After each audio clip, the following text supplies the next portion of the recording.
Hello and welcome to the Stream of Chaos. My name is Bob from You Too Can Cthulhu, and I'm the keeper today. We're going to be playing Call of Cthulhu. The scenario will be Mr. Corbitt from the Mansions of Madness. And here are our players. Go ahead, Chris. I'm Toby Soda Pop Grant. I am a soda jerk at my family's pharmacy in Boston. 5'10", and I like reading magazines and comic books and avoiding work. All right. Michael? Hello, I'm Eileen Gray. I'm part-time paralegal, full-time, well, I guess you call it fortune teller, seer, mystic is a word they use. I'm slight of stature, kind of plain, 5'6", 110 pounds. That is me. All right. All right, Kit? Good day to you there. Sean Rossiter. I run for local accountants on the street for games and those sort of things. If you're, interested, if you're a gambling sort of person. If you've heard of my nickname, The Shiv, those rumors are highly overrated. Pay no attention to them whatsoever. I'm a businessman of the street. Not much else to say. All right, Dave? I'm Tom Garrett. What you might call a black sheep of the family. I'm a teamster. I'm always driving these trucks like the one you see in the back there. All around town, get up and down the coast a bit. I'm a big guy, about maybe 6'1", maybe 6'2" on a good day. And I'm not someone to be trifled with. All right, and Tony? I'm Earl Gray. Earl Parker. I'm 28 years old. I enlisted in the Army, went to the Great War. Upon seeing the horrors, when I came back and returned, decided that I would like to keep away from people as much as possible. So I took every little amount of money I had and borrowed a little bit to get a small farm outside of Boston and Lincoln. And I'm about 6 foot tall. All right, fantastic. All right, well, it's a Sunday in Boston, 1923. And I've all been invited by a relative, Agnes Fortner, to come to her home for Sunday dinner, and it's something you all do frequently. Agnes is a dear lady, kind, very sweet to you all, but she's getting a little older. And you all come to worry a little bit about her living on her own like she does, that she may not be able to get around quite as well as she used to. She might not be able to take care of herself as well as she used to. And so these frequent visits for Sunday dinner, really it's an opportunity for you to look in on Agnes and see how she's doing and ensure that, she's getting on okay. And also, you have very different lives, and for you all to come together from time to time, it's good. It's good to reconnect. And so that's what's happening. That's what's happening today, this Sunday afternoon, where you've been invited to Agnes's home. It's a nice home. It's a nice home in Boston, suburban area, and she has lived there her entire life ever since she was married to her husband, who has passed on now. And she's does her best to maintain it, but the property has declined for sure. And so you're there enjoying this Sunday dinner with Agnes. I love these Sunday dinners because Grandma makes the most wonderful food. Thank you, Toby. You're so sweet. Thanks, Grandma. Mm-hmm. Definitely can't complain about the food there, Agnes. I truly appreciate being invited. Oh, Tommy, you're always welcome here. And Thank Agnes, you, Grandma. I'm sorry I've missed the last few invitations. Life has been keeping me quite busy, but it's nice to be here finally.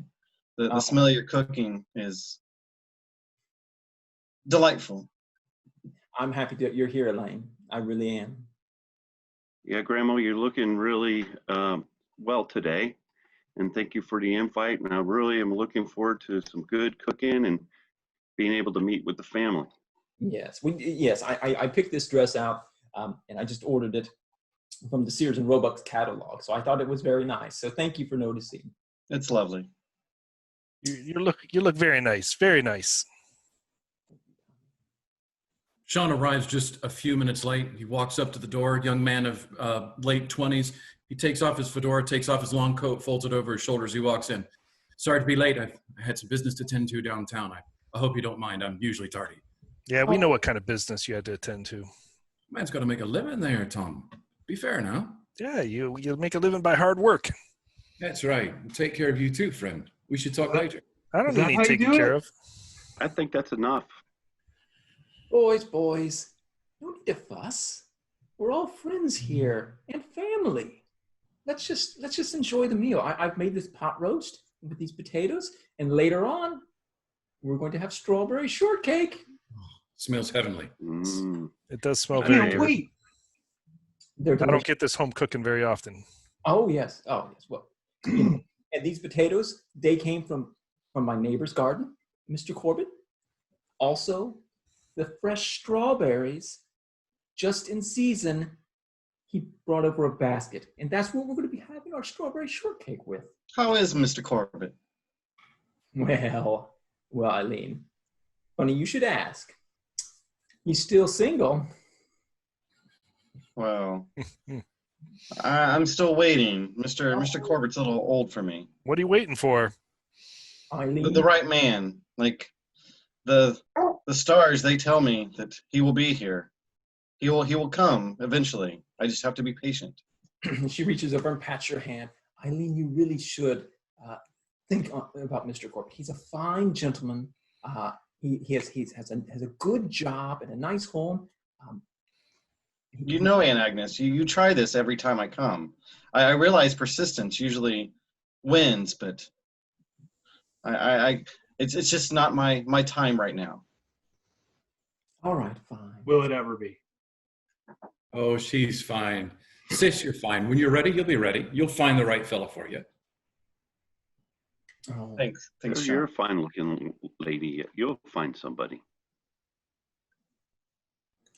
we'll see. And so the meal goes on. The pot roast is good, and you enjoy that. And as you're enjoying the strawberry shortcake, which is delicious, you hear outside sounds of a vehicle pulling up, perhaps not in front of Agnes's home, but maybe in front of the neighbors. Again, so nothing really remarkable about that. So the meal continues, conversation continues, and let me see. We'll say everybody make a luck roll, and I want to hear who does the best.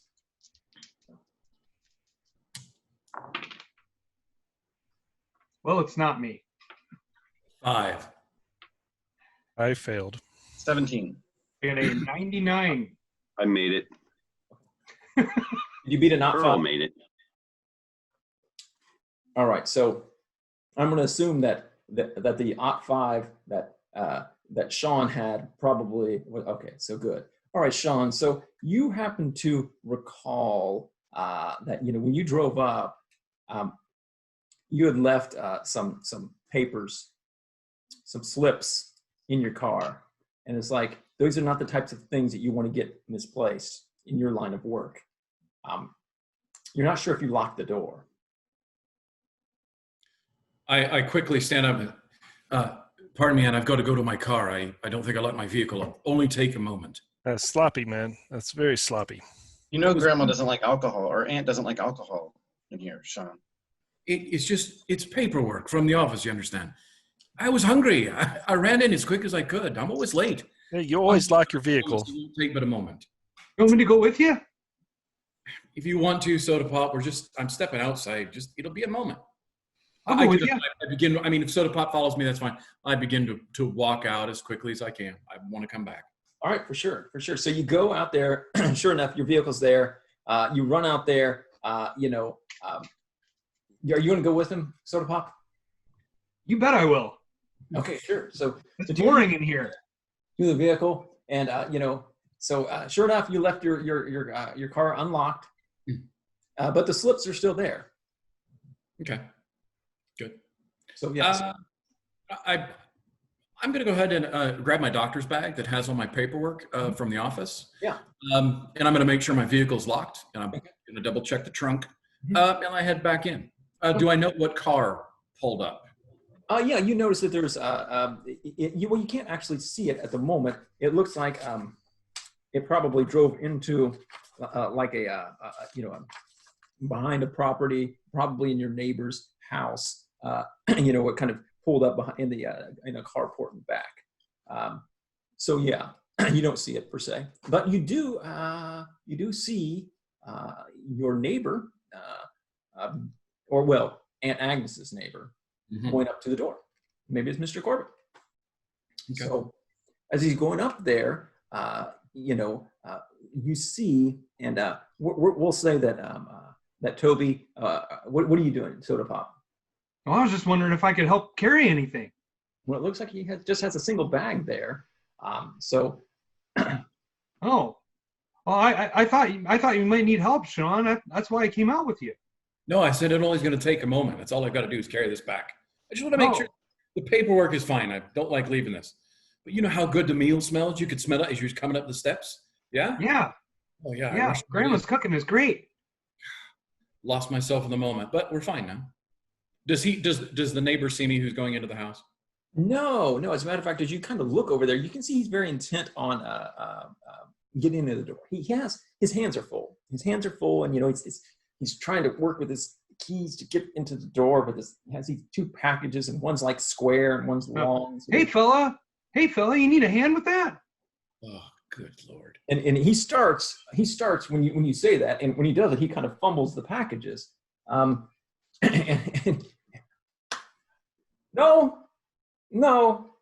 I'm fine. Are you sure, fella? I can help you. I can help you get. It looks like you're having some trouble getting in the door. Oh, young man. Find help if you need it. No, I have butterfingers. What can I say? I'm a klutz. Nothing. Come on, Toby. Come on. We're just being neighborly. Oh yes, We're just being neighborly. No, Here. Let me help you with that. I'll help you with that. So I'll go over there. Okay, so and so as you're doing that, you notice that he really starts to hurry very, very quickly, and so you know he gets his keys out and fumbles with the door and opens the door very, very quickly. And so so Toby, you jog over there and you get up to the porch, and you know it's the strangest thing. You know, the door opens, and he basically just, you know, reaches down real quick and throws those packages in the door. Okay, and so as you're going up there, you kind of like are on the bottom, you know, step of the porch, and he throws these things in there. And as he does it, you know, they're wrapped in brown butcher paper, right? And as it does this, the paper on the cylindrical object kind of unravels, right? And it just kind of unfolds as it flies through the air. And well, go ahead and make a sanity roll. Oh, okay, I made it. Trick of the light.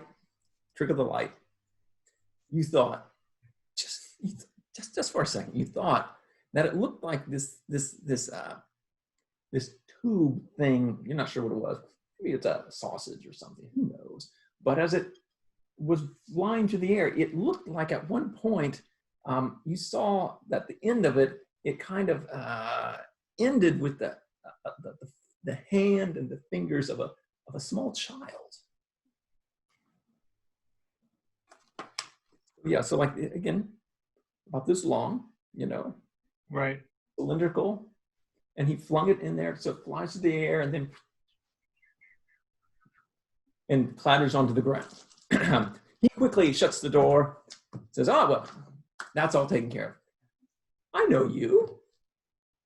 Oh yeah. Your Agnes is Yeah, I'm visiting my grandma. Yeah. great. How are you doing? Oh, I'm doing well. Typically just working at the parents' drugstore. Spending the days there, Good. spending the evenings there. Doing a lot of reading. That's So great. getting a lot of reading done. I like to read as well. Yeah. Well, that's fantastic. Yeah. Well, again, thank you for offering to help. Oh, sure. Yeah. I mean, I help people with, taking packages to the cars and stuff all the time. So just sort of figured, you look like you were having a bit of a hard time there, with the door. And so I just figured I'd offer my help, Yeah. to help you with the packages. So. So kind. I appreciate that tremendously. That's very very kind of you, and I do appreciate it. But as you can see, I got a problem all taken care of. But again, today's Sunday. You must be having dinner with your aunt. Yeah. We're having a family dinner at Grandma's house. That's fantastic. That's fantastic. Tell Agnes I said hello. Oh. Always happy to see her. Always happy to see that dear woman. She's a delight. What were you? You kind of just threw the packages in your house. Is that what'd you have there? Did you go to the butcher shop? It looked like you had some stuff from the butcher shop, maybe brown paper. Yeah. No. Of course, it being Sunday and all the butchers, they're closed. So I actually had just went out and gathered up some things. I have a greenhouse. And I like to do some botany. And so curious samples that you go out. I went out of town, collected some things for my greenhouse, some fertilizers and things like that to make the vegetables and things grow. Boring stuff that a young fellow like you would have no interest in. Gee whiz! I mean, golly, it sort of depends on what it would be. I read a lot of stories, like sci-fi stories and stuff, and it's sort of interesting to think about like what kind of plants could grow on another planet, or are there plants on Mars or whatever, and or on the moon? I read a lot about that kind of thing, and I think it's fascinating. That's really great. That's very interesting. Yeah. Your books are far more interesting than my carrots and potatoes. Yeah, well, of course. Yeah, sure. Of course. I was just, speaking hypothetically. Just think, if you could take your carrots, what if one day we were to go to Mars or the moon or whatever, and you could plant them in the soil there? Do you think they'd grow? I really don't know. I'm not much on astronomy. Gosh. I mean, it's just sort of the stuff I like to dream about. How nervous does he seem? He does not really seem very nervous at all. Okay. I mean, he Sean seems is usually suspicious of other people. Okay, so that's a fair question there, Sean. And you're a keen observer of human nature. So as you walk up there, go ahead and make a psychology test, and let me know how you do. Kind of get a gauge on Mr. Corbitt. Okay, not that good. And so while we're doing that, I'm going to show you a picture of what Mr. Corbitt looks like, and you will. And Bob, I'm certainly trying to be innocent. I'm not. There's no prying going on. Okay, well, sure. These are Toby's interests. Well, Toby is a keen thinker, to be sure. All right. So, how did you do on that test there, Sean? I did not pass. Okay. Again, the lighting being what it is, it's hard to say. But Mr. Corbitt is a harmless fellow, to be sure. And so he doesn't seem like there's any significant. He doesn't seem nervous, really. I mean, he just seems to be amiable and chatting with young Soda Pop there. Hello, Sean. Nice to see you again. Good to see you, Mr. Corbitt. How are you, sir? Oh, Good, good. A little tired. I've been out in the woods and whatnot, traipsing about. You know, enjoying the day. Beautiful day. It is. It's a fine day. And I want to say, sir, the potatoes that you've given my aunt that we were having right now, they're fantastic. Makes the meal. It's perfect, sir. Thank you for your contribution. I'm just so Yeah, and the strawberries. Oh my gosh. We haven't got to dessert yet because we're still out front talking. We'd let the No, man I mean, eat. I saw the strawberries in the basket. Wow. Yes, they're delicious. They are They delicious. look excellent. Bumper crop this Really year. wonderful. Well, yes. Gentlemen, I don't want to keep you any longer. You have strawberry shortcake waiting for you over there. We sure do. So Would you want to come over and have some? I don't want to impose. Oh, I mean, man, what do you probably think, make Sean? plenty. I'm sure Grandma would love to have you over for dinner, Mr. Corbitt. Well, I guess I can come over. Sure. If you have a moment, you want to take time to clean up a bit. I'll be sure and let my aunt know that you're. I do need to clean. I need to change my shoes. If you're looking down at his feet, you definitely see that they are they're dirty. They're dirty. Go ahead and make a spot hidden test, either of you. I pass. I pass as well. Okay, so so his Success. his shoes are definitely dirty, right? And so are his pant legs as well. And so he says that, you notice it, and then he quickly opens the door, shuts it behind him, and you hear the bolt slide in. And as he's walking away, you kind of reflect back on what he said, and he mentioned that he had gone out and was collecting samples. Specifically, he spoke with Soda Pop about how this was going to be for his garden and his greenhouse. However, the dirt and debris and whatnot that was on his shoes and pants, it's more like grease and some bits of paper and things like that.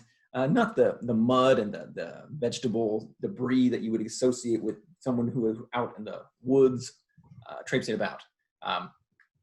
So that strikes you as a bit odd. Okay. So Sean, so we're walking back to Grandma's house, then I take it. All right. So Sean, like, I noticed that he just sort of threw those packages into his house. That was weird. I don't remember Mr. Corbitt being an odd sort of fellow either, in my recollection. Did you see what he tossed inside? Well, I don't know. It was just sort of like some sort of oblong package, but I could have sworn that, like, I got a glimpse of like the hand of an infant or something on the end of a. I don't know. It looked like he had gotten a salami from the butcher shop or something, but like when part of the packaging had peeled away, and there was like a hand. Are you sure? I don't know. Maybe it was just the light, but I don't think I would just dream that up. You've It been sure was reading weird. comic books is what you've been doing. It's probably a play of light. It was probably a cut. Maybe you saw a cloven hoof. Maybe like the top of a turnip or something? No, I don't know if I've ever seen a root vegetable that looked like that. I certainly would not have seen it myself either. Not like that. I don't know, Sean. It was odd. Why would you just throw your packages in the house? I don't think that I would. And I didn't want to come. I really wanted to help him. I was just gonna, pick up the packages and take them in the house for him. Yeah, because you're a good man. You want to help. I didn't want to pressure him too much, but his behavior's definitely. I mean, I like helping people. Work is terrible, but I like helping people. How's your work? You making any money? Have you gotten fired? Oh, Mom and Dad, they just have me like mop the shop and stuff, or wipe down the counters, and it's really boring work. I mean, work is terrible. Work is boring. So I just look for any moment of the day I can to just, I mostly just sit around in there and read until somebody's got something to check out. So I spend a lot of my time in the shop reading, and yeah, I read a lot of really fascinating things. There's a lot of these magazines nowadays, and they have all these great stories in them about other planets and different worlds and stuff. And wow, it's fascinating. If So I you've got all really that get time into on that. your hands, do you ever think about writing any of those of your own stories? You read enough of Oh, them. I'm not much of one for writing. That sounds like work. That's But a lot of work. you've stayed in school, haven't you, Toby? I have, but I sort of missed my opportunity there to go to college. So I was just sort of like hanging around the shop my entire life. I figured I'd just stay there and do that. But boy, oh boy, is it boring. All right. It's So really boring. this time you do arrive back at the house, and you've and so the rest of you all have wondered what happened to Sean, and then he comes back in along with Toby. What happened? Did they rob you? Rob us? Who would rob us? Toby, Unlocked car. No. Toby decided We to were help gone Mr. for a Corbett. bit. Yeah, Auntie, sorry. We invited Mr. Corbett over to have some strawberry shortcake with us. I hope that's all right. Toby, That's great. Here, Toby thought it was a fine idea. I was trying to help him into his house. He had a whole bunch of packages. And, Mr. Corbett. he's sort of fumbling with the door, and I just tried to figure out a way to help him. That's fascinating. Tom, move over here. I want Mr. Corbett to sit by Eileen. Oh, I right. sit down next to Eileen Eileen. Agnes, this isn't Certainly. a setup. No, Certainly. it's a happy accident. I'm happy to move. All right, so Aunt Agnes brings you the bowl of strawberries that are all prepared and the shortcakes, and she passes them around. And as if on cue, there's a knock at the door, and I'll go get it. sure. All right, so you I go get over to Eileen and I say, "Sorry, sis. I couldn't stop him. He was too quick." This was your doing, wasn't it, brother? No, on my life, it wasn't. It wasn't. All right, so I go answer the door. Okay, so yeah, there's Mr. Corbett. He is. Hi, He's, Mr. Corbett. well, hello, Toby. I hope that I didn't keep you all waiting. I had to change my trousers. Yeah. Well, come on in. Oh, thank you. Yes. Yeah, yes. Grandma's serving dessert, so you came right at the right time. Hello, Agnes. Hello, Eileen. Mr. Corbett. We have a seat for you right here, Mr. Corbett. Oh, thank you, Tom. Well, how's everyone doing today? It's a beautiful day.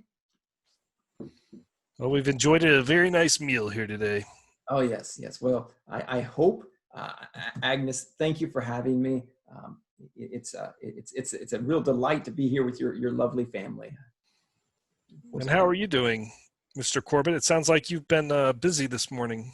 Well, yes. I went out. I went out to the woods and was looking for some whatever I could find as I was traipsing through, the forest to try to find some fascinating fungus and things to. So that's what that was. Yeah. Yes. Yeah. What was? Well, no, you had all those packages, and you just sort of threw them into your house through the door. I was going to help you carry them inside. Yeah. Well, I did. Toby, I didn't want to trouble you. I mean, there's no trouble. It wouldn't have been no trouble. I help people load their cars all the time when they shop at the drugstore. I don't want to be bothered. I was embarrassed for fumbling around. I'm such a klutz. I'm helpless. Oh, I thought I saw some sort of like long, like some sort of tuber, like a big turnip or something. Is that what that was? Yes, that's what it was. It was a tuber. I dug it up in the forest when I was in the forest earlier today collecting samples. Well, I'm glad you changed your pants then. Yes, I had to. I'm filthy. I couldn't come over here. I sure have never seen a turnip like that. It was sort of odd shaped. Yes. Well, how many turnips have you seen there, Toby? Well, I sometimes I go with my mom to the grocery store, and they have the produce there at the market, and yeah, I mean, I think I've seen plenty of turnips, or that kind of root vegetable. This is sort of odd shaped. So you're still living there with your parents then, Toby? Oh yeah. I always am. Always probably will be. You got to strike out on your own. That's part of being a man, Toby. I mean, stop picking on Toby. He's fine. I'm just trying to give him some life lessons here, some advice. Sure. I mean, it is boring working there. I mean, I don't really like to work, but it is boring there. Toby, you need to have a better work ethic. You're never going to amount to anything. Now look what your parents did. They opened that store. They never had. They certainly were not born as a silver spoon, and they opened that store, and there you are, just whiling away the days, reading those trashy books of yours. Grandma, those stories are fascinating. I don't want to hear it.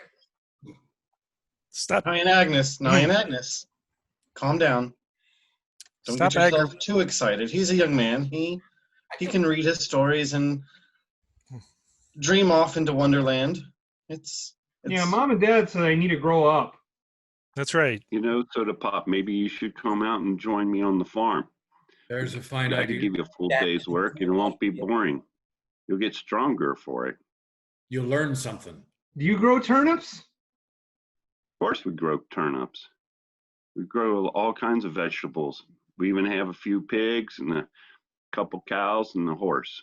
So what kind of vegetables were those, Mr. Corbitt? I mean, I'm just sort of curious myself. I mean, I said, I ain't never seen anything like that at the farmer's market. Yeah, well, it's nothing you need to concern yourself there, Toby. Let's just say they were some sort of roots that I dug up, and I thought that they were fascinating, and I'm looking to see if I can perhaps splice them off and grow plants from them, right? To see if I can start a shoot from this root that I extracted from the earth. It's all very boring. You wouldn't want to hear about it. Pretty wild. I'm sorry, Toby. So does it look, maybe could it be horseradish? Quite possibly, yes. Maybe it's horseradish.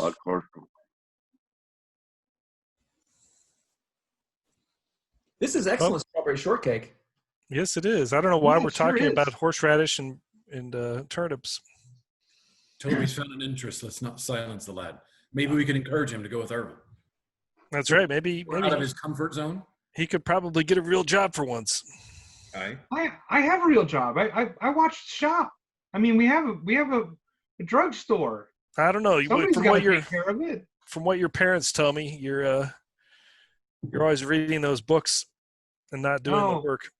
No, I mean, when there's customers, they ask for what they want, and I help them, and then I go right back to reading. I don't see anything wrong with that. I mean, it's just downtime. And Agnes, do you mind if I go put some coffee on? Oh, yes, Eileen. Do you need help? Do you want Mr. Corbitt to help you? If he would like, it's not necessary though. I'm a capable woman.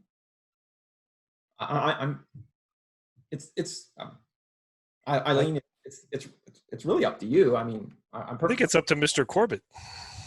Well, I can speak for myself. Yeah, Mr. Corbitt, making coffee can be a very difficult task. Oh, no, that's not necessary. That is, Toby. Really?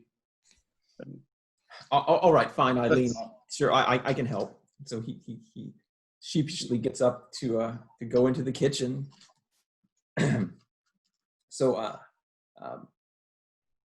are you, Arlene? Did you want to talk to Mr. Corbitt? Yes, yes, of course. Go into the kitchen. It's good to see you. What's Mr. Corbitt's first name? Bernard. It's good to see you, Bernard. Call me Bernie. Bernie. Thanks. It's good to see you, Bernie. Yes. I didn't realize you were so interesting. You trumped through the woods searching for mushrooms. Oh no, I'm hardly interesting, Eileen. Hardly. I'm quite dull, actually. I'm a just very, very set in my ways, and fellow whose only interest is the occasional jaunt out into the woods. You couldn't find a more dull individual than me. Oh, that's I doubt that. I sincerely doubt that. Ah, well, it's like you and I, though are very much alike. I lost my wife a while back, and so I understand what you're going through, and I see what your aunt is trying to do, and it's charming, it truly is. But I know that for myself, it's difficult, and I'm sure that with your husband's much more recent passing, that you're not entertaining any thoughts. It's been tough since Lionel left. I've managed. My heart is still his, but it's hard to cling to the past. And at this point, she will clumsily spill the coffee grounds on the counter and some on the floor. And well, all right. And so he'll help you. He'll scoop it into his hands and like pour it into the waste bin. Awkwardly. Thank you, Mr. Corbitt. I mean Bernie. Thank you, Bernie. Well, we'll have to break up our nuptials to your aunt kindly, won't we, Eileen? Yes, indeed. She means well. She's a dear old lady. She means well. Would you mind, Bernie? I have a favor to ask. Could I do a reading for you? A reading. Yes, a reading. What do you mean? Well, I know this is going to sound odd, but since Lionel's passing, I have gained certain abilities to. Abilities? What do you? Are you talking like telling the future and reading your aura, the bones? Well, that's. I'm not a superstitious man myself, Eileen. But if it would entertain you and the guests, I don't have anything to hide for certain. I'm an open book. Unfortunately, it's not nearly as entertaining as young Toby's books. But certainly, I'm up for it. Why not? Perhaps after coffee, you can certainly at least humor me in this endeavor. Anything for a dear friend. And he pats your hand. Yeah. And we will carry a tray full of coffee into the dining room. Now look at that. Look at Eileen and Bernard there. Don't they make a handsome couple? Golly, they sure do. Now, and Agnes, we spoke about this prior. Bernie here and I are strictly friends. Oh. It'll remain so. We have both loved in the past, and getting over that is difficult. Yeah. I didn't mean anything. I was just an old lady's flights of fancy. Don't think anything of it. All right. You sit down at the tray of coffee, and you and Bernie pass out the cups, and you enjoy the coffee, and so and it goes on, and for a little while, conversation goes on, and then Bernie says, it's getting late, and I do have to work tomorrow early, so I think that I'm going to call it an evening. Thank you all for your polite conversation and your gracious welcoming of your neighbor into your home here. Agnes, your delight as always. But and thank you all. So, but I do need to get going tomorrow. It's an early day. Perhaps a reading next time, Bernie. A reading. Yes, absolutely. Yes. Too bad the conversation just ran away with itself there. We were not able to have time for that, Eileen. But in any case, pleasant evening to you all, and hope to see you again very, very soon. Goodbye. And he leaves. Isn't he nice? Is he nice, Agnes? Is he a good neighbor? Mr. Corbitt? Yes.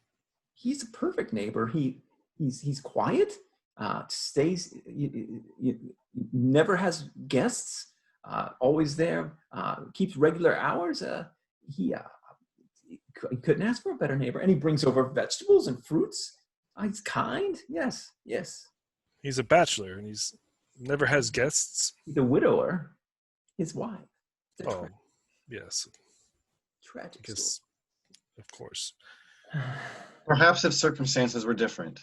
What happened exactly?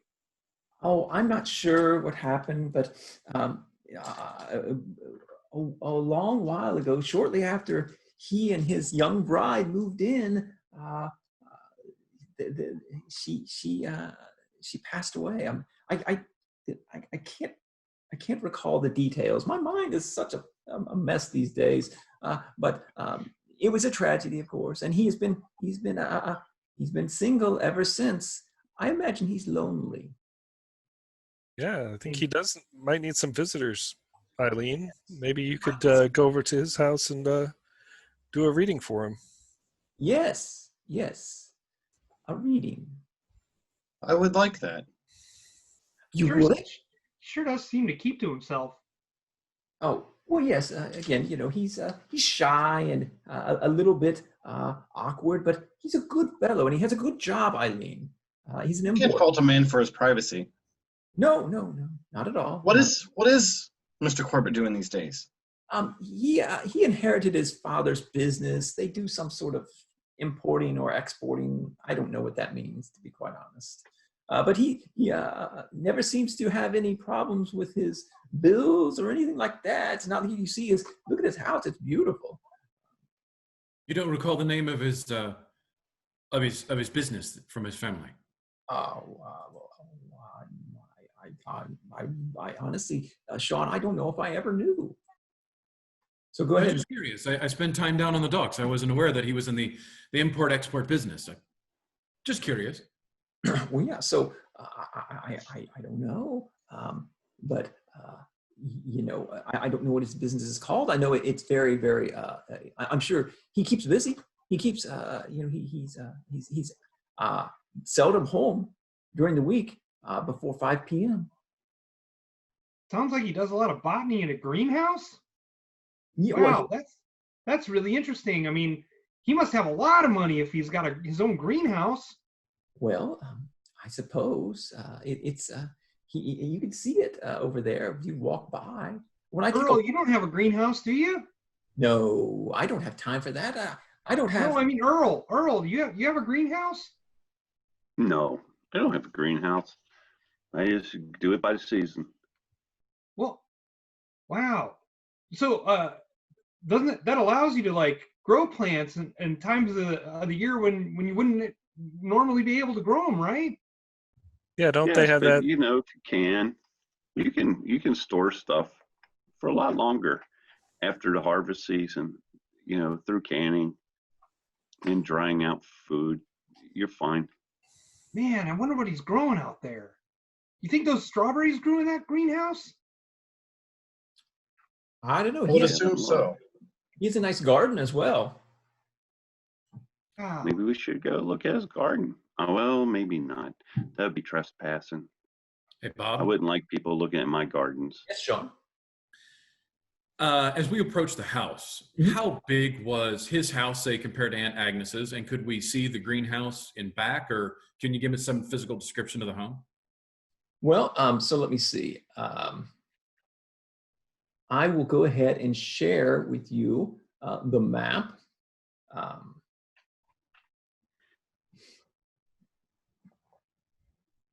All right, it's there now. So you can see there's the exterior of the property, and then you can kind of see towards the rear of the place is the vegetable garden and also the greenhouse. I don't see a map. I have it now. There you go. Oh, Oh, I see it. Yeah, there it is. Mr. Corbitt's property. Yes. But they don't have greenhouses on Mars, Toby? Well, I imagine they would. Yeah, I mean, You didn't learn imagine about they'd have those? to. You didn't learn about those in your books? Although, humans haven't been to Mars yet. But it is fascinating to think about, isn't it? I don't know about that. So yeah, I think Sean, when you were walking to your car, you can see like the edge of the greenhouse. Not much details because again, it's a well wooded area, Yeah, it is. overgrown with those hedges. The garden is a little bit more visible as you walk by. But again, it's June, and so it's even though it's in the evening, it's still light. So as you walk out to your car, perhaps you could spy over there. Mm-hmm. See what you see. Why the sudden interest in vegetables?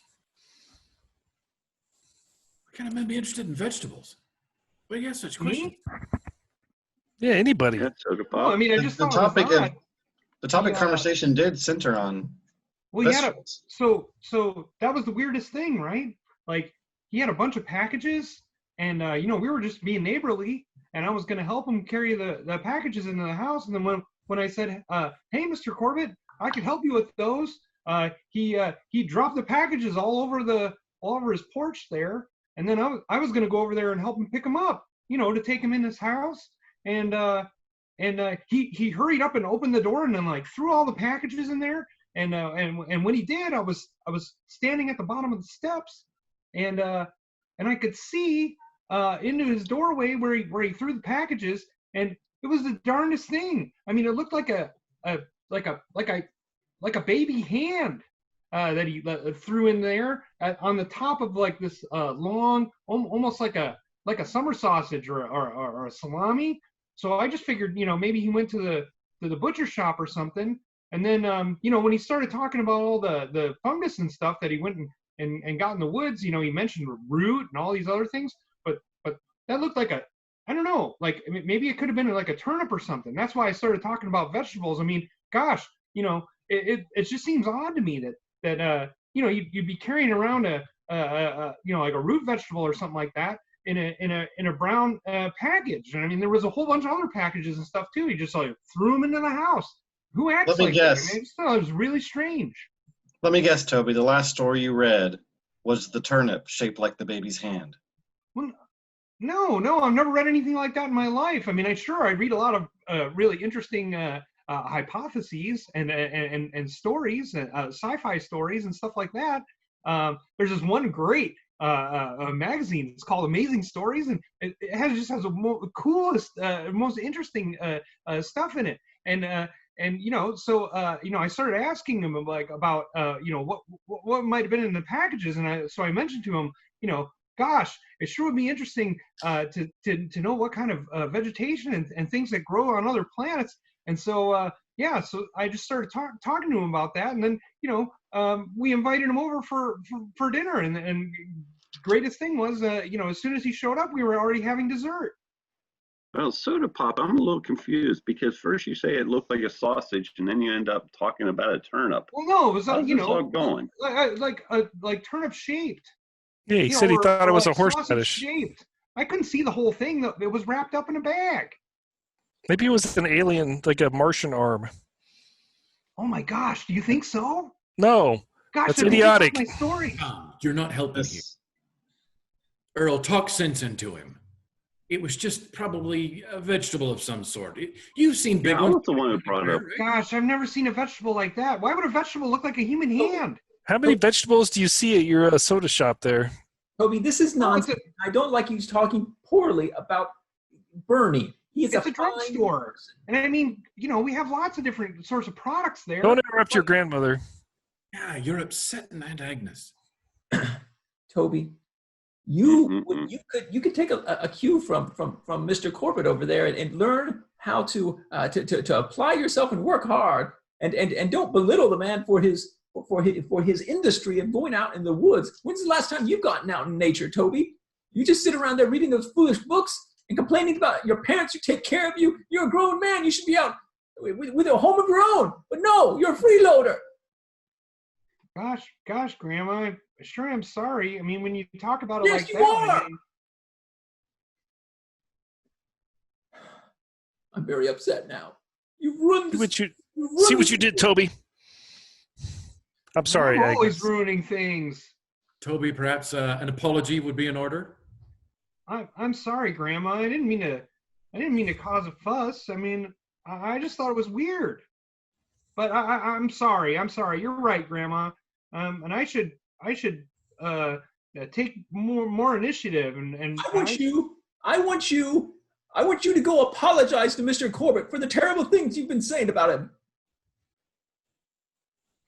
I'm going to go with you to make sure you do. I don't think I said anything I want to as well. I don't care. I want you to do it. All right. I guess. I will keep an eye on him. I'm very upset. I'm very upset. I sure am sorry, Grandma. And Agnes, I think you've said enough. Harm. Let me help you to your chair. Thank you, Eileen. Thank you. We'll clean up these dishes, Agnes.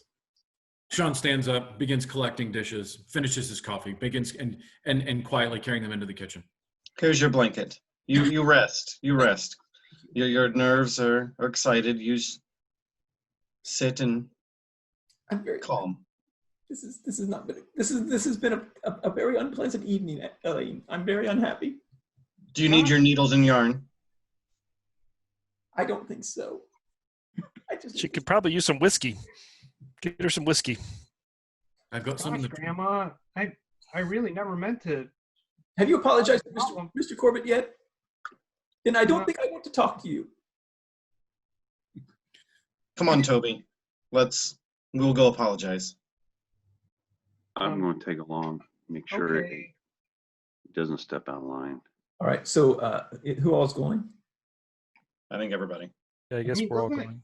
I'm going to stay here. Odd. I mean, I should apologize to my guests, but I don't think I offended them in any way. Toby, you're going to go apologize. You don't want to be pushing me. You've upset Grandma. All right, Earl. It's time for you to do the right thing. Get your head out of the clouds and go do something. I was trying to do the right thing in the first place. All right. I mean, let's just go over there then. Okay. All right, so I'll head out the door. Okay. And so on a mission. So who's staying with? Is anyone staying with Aunt Agnes? Okay, Sean. Okay, great. Okay. So and I'm cleaning up. I'm going to keep busy. If she seems upset, I'll stop cleaning up and I'll go sit with her for a moment and talk. But I'm going to do the best I can. And once I get in the kitchen, I might have a little bit more strawberry shortcake. Okay, for sure. It's good stuff. That's right. All right. So actually, I'm gonna stay behind also and work on the dishes. Why? No, because I know that you're in good hands with Earl. All right. Okay, so Earl, Eileen. I sure wish Sean would go with. I mean, he saw the whole thing. If I'm needed, I'll go. Otherwise, I'd like to stay with Aunt Agnes. I was just trying to be neighborly. I mean, if anything, I was trying to help. Why am I apologizing for helping? Toby, sometimes you overextend yourself. You got to think of others. If the man said no, it's his own right, his own business. I suppose so. All right, I guess. It'll take like 5 minutes. You're in good company, and come right back. All right, thanks, Sean. It's all right, lad. All right. So you walk outside. The night's a clear, pleasant night. You see and you walk across to Mr. Corbitt's house. It's very dark in the house. You don't see any lights on. Go ahead and make the three of you who are over there make a listen roll. I got an 4 on a 50. Wow. Right. I did not succeed. 53 out of 45. Okay. Yep, I got a 17. I got it. Okay, perfect. So the two of you, as you're walking over there, maybe a little bit closer to the house than Eileen, you hear from it sounds like the basement, some rattling around, and you hear the sound of some glass breaking. Earl, did you hear that? Yeah, I rush towards the door and start knocking on the door. Okay. Okay. So yeah. Hear what? Oh gosh, There's like glass breaking. there's some breaking glass and some shuffling around in the basement. Look, there's no lights on. Oh my! I mean, You as you run over there, you kind of orient yourself to where you heard the sound, Earl and Toby, and you see that it was coming from the basement area, the bottom of the house. And when you kind of look over there, you do see that from the window wells, there is some light emanating. So you imagine that there's lights on in the basement. Go up to the front door, knock on the door. And it's there's no immediate answer. In fact, there's a bit of a wait, and so much so that you're getting ready to knock on the door again when you hear a door shutting, and some footsteps, old house, the creaking of the wood floor, and then the door opens, and it's Mr. Corbitt. Hello. Hi, Mr. Corbitt. Grandma wanted me to come over and apologize to you for I guess for saying all sorts of stuff about your vegetables and No need to apologize. No hard feelings at all. Yeah. Well, I guess I made a mistake about No. mentioning that you might have brought home some sort of root vegetable and that nothing. Look, no hard feelings, really. Have a good night. And you can see. Gosh, I'm really sorry, Mr. Corbitt. It really upset my grandmother, and I felt like she was sort of out of line. I mean, I don't think I really said anything that was.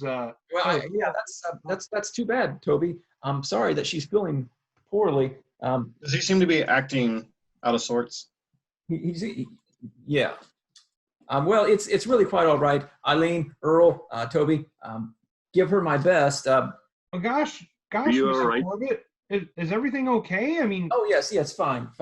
Just a bit tired. Need to retire. If you will. Well, do you need help with anything? No, I'm good. I feel real awful about everything that's happened. And really, Toby, there's nothing for you to apologize for, young man. Please. And you see he starts to put his hands up, and that's when you notice he had something in his hand, and then he kind of puts it behind his back. Go ahead and make a spot hidden while you're there. What was that loud crash? Ooh, I got a 1. Oh wow. Okay. I succeed. 33 out of 40. 14.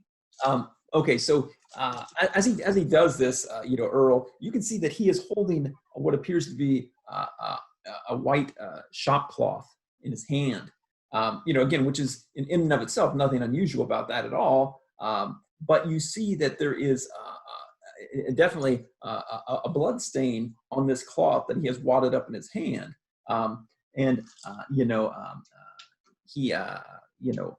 it's unmistakable. And with that. Oh, So, Mr. Corbitt, what's wrong with your hand? Are you okay?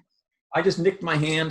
You must have heard that glass breaking. So yes. Yeah, we heard a loud crash as we were coming over, and gosh, is everything okay? Oh, I'm fine. Just nick my hand. Let me look at that, Bernie. Let me see. No. That's quite all right. I couldn't trouble you to do that. It's all not a trouble. No. Please. I'm fine. I just want to get this taken care of and clean up the mess. Good night all. And we could help you. No, I'm fine. We can clean up for you. No, not necessary at all, really. You don't want to have that cut get infected. No, Earl works on a farm, and so he knows about these things. That's good. No, I'm quite capable of taking care of this little nick here. Please, if you wouldn't mind, I'll just retire for the evening. just it's been a long day.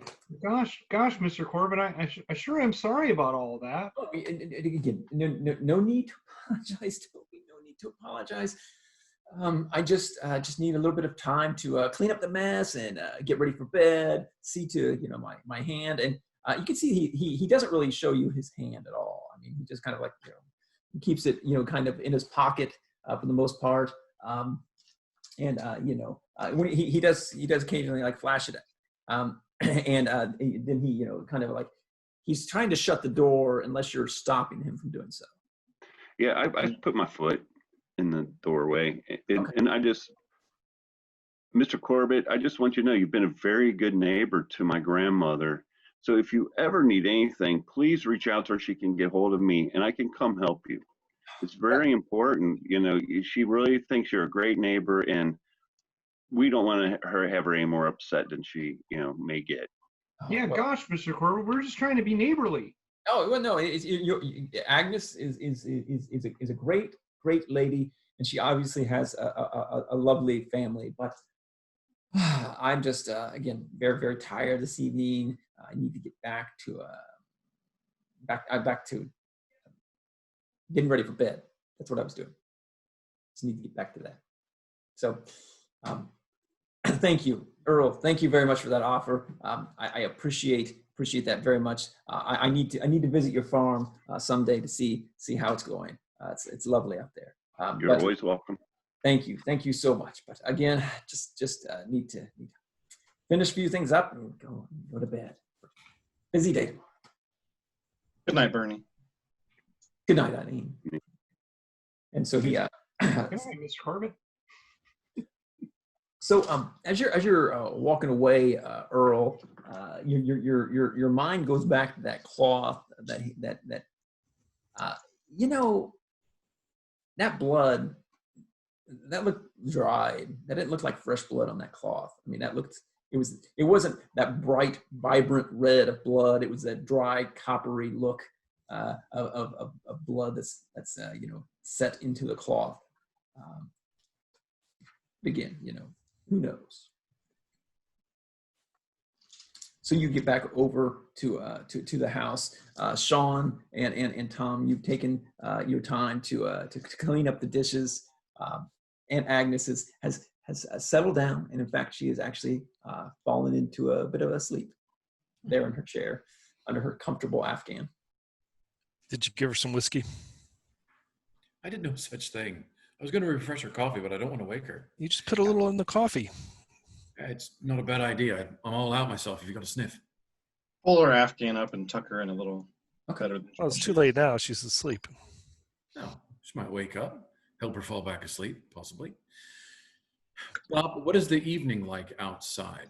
It is a very, very pleasant evening. It's fairly late at this point, so the stars start to come out. A very pleasant sunset, and it really, you hear the sounds of insects out there. It's very nice. I was going to say, Sean, I mean, once she's been tucked in her Afghan and she's relaxing quietly, I'm going to open up a couple windows, not all the way, but just enough to allow a nice cool breeze to come through the front room where she is. And I thought the kitchen might be a little stuffy, so I'm going to raise a couple in the kitchen as well, just to pull the breeze through. Perfect. It's very nice. Yeah. Pleasant breeze going through. Maybe not as cool as you would like it, but still not bad. Okay. All right. So there you all are. So how did that apology go? Well, like I said, I mean, I don't really know what I was apologizing for, and gosh, Mr. Corbitt really didn't either. And so, boy, when he came to the door, he sure was flustered. We heard some glass break down in the basement. He must have been working on there on something. But didn't he say when he left here he was going to go home and get ready for bed? He's got a big day tomorrow. Anyway, he must have been working on something in the basement. And so we knocked on the door, and he came upstairs, and it looked like he hurt himself. I mean, he must have cut himself on that glass. So we were worried about him. So Eileen and Earl, we all offered to come in and see if we could help him. But he just wasn't having anything for it. And then he sort of ushered us away, and Earl said, maybe he should have a look at the cut, and so he wouldn't get an infection, because I think that would be bad too, right? And so, once we did all that, he was really, really persistent. He sure didn't want to go in and get ready for bed. He said he was tired, and so, and then after all that, we just sort of left. Toby was very sincere and I brave don't with think his my apology. apology worked. I mean, but he sure didn't seem very agitated or angry to begin with. He just sort of seemed out of sorts. And like he must have really been working hard down there in the basement on something. And gosh, I was sure worried about his hand. That looked like a pretty bloody cloth. And if he doesn't get that taken care of, that could become something really serious. Gosh, maybe we should go over there tomorrow and have a look at his hand and see if he's okay. Yeah, well, I mean, if he needs us, right, he'll come over. I'm not so sure. Mr. Corbitt seems like a capable man. I believe he can handle a simple cut. What do you think he was working on? That's what a real man will do. Toby, a real man. I don't believe that is any of our business, actually. If a man wants to work on something in his basement, we should let him work on something in his basement. We broke something. Though, when I was... Have you never dropped a glass before? Well, sure, I've dropped plenty. What was that saying, Earl?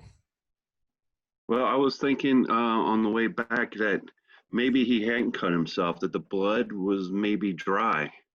And in my haste, I mistook that it was a new blood, but maybe it was a rag with old blood on it. Maybe he just had an old bloody rag sitting around the basement from another time he cut himself. If he works a lot with his hands, it's possible. Yeah, but you would usually wash those rags, right? I don't know. If you just had a rag sitting around your workbench, you wouldn't necessarily wash it. Especially if you cut your seems very strange.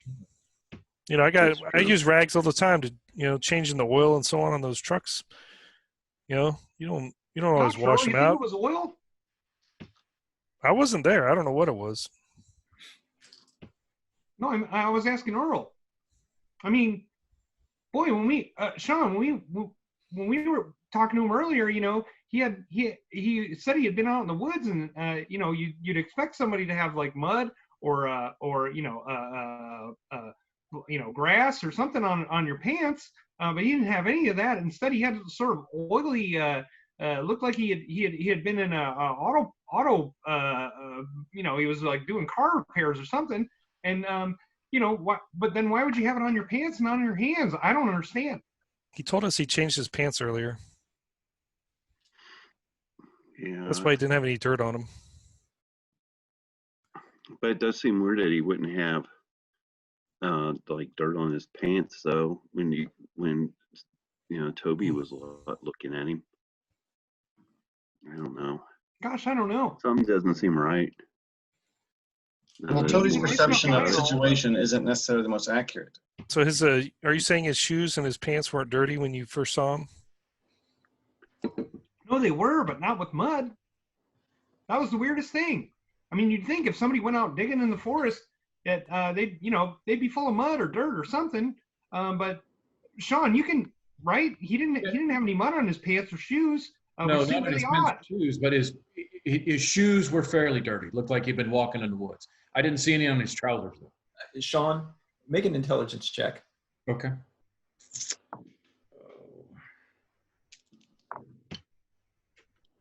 That's not going to be as good as actually I did. 43. So you recall that his pants and his shoes were dirty, but they didn't have leaves and mud. It looked more like trash and oil or grease, or with some mud, but not predominantly grass and things you would typically get on yourself if you were traipsing about in the woods. I was going to say, so his shoes were dirty, but they didn't have, because I thought maybe his shoes had the dirt from just walking around in the woods. No, they weren't. No, his shoes and pants were dirty, like he had been walking through some stuff, but it wasn't stuff that you would get in the woods or out in nature, if you will. All right. No, as I recall, yeah, he was dirty, but I didn't see any mud. Looks like he'd been in your truck shop there, Tom, taking care of one of the vehicles. Well, maybe he had maybe his car broke down and he had to fix it. It's a fair amount to have on your trousers and your shoes for something like that. I don't know. Depends on what happens. Sometimes that stuff gets all over you. Yeah, could be. Gosh, Tom, I don't know. It sure does seem strange. Everything seems strange to you. You read those stories. Well, that is true. I do spend an inordinate amount of time reading. He's over there minding his own business, working on something. We don't know what it is. You did your Tom, apology. You want to come outside and have a smoke with me? Sure thing, Sean. Okay.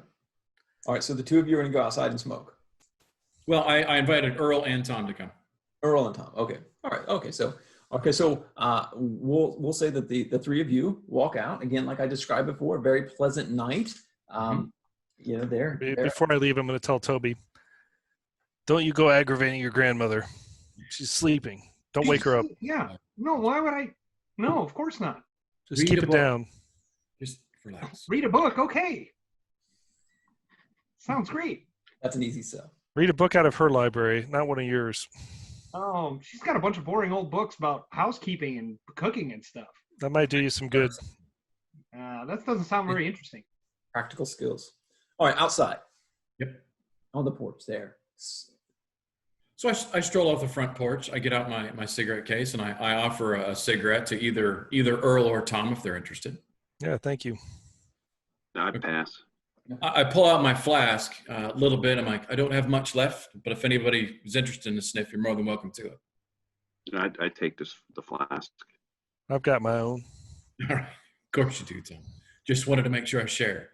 So as I light up my cigarette, and I light him the other cigarette, I'm going to walk off the front porch. I'm going to walk down and enjoy the evening, and I'm going to casually stroll in front of Mr. Corbitt's house. Okay, for sure. Enjoying my cigarette and looking around the evening, and I'm going to observe to see if I see anything unusual, to see if I hear anything. Okay, so let me see. So you did not go over. Okay, so neither you nor Tom went over for the first time. No, but Earl did. Yeah, for sure. So the three of you walking by again, Earl, it looks very, very much the same as it did before when you went by. The house was dark when you approached. It's still dark. You do notice, though, that there is a light on in the basement, and as you're walking by, and you do hear. Well, okay. So go ahead and make a listen check just for completeness' sake. All of us. Just the three of you. Mm-hmm.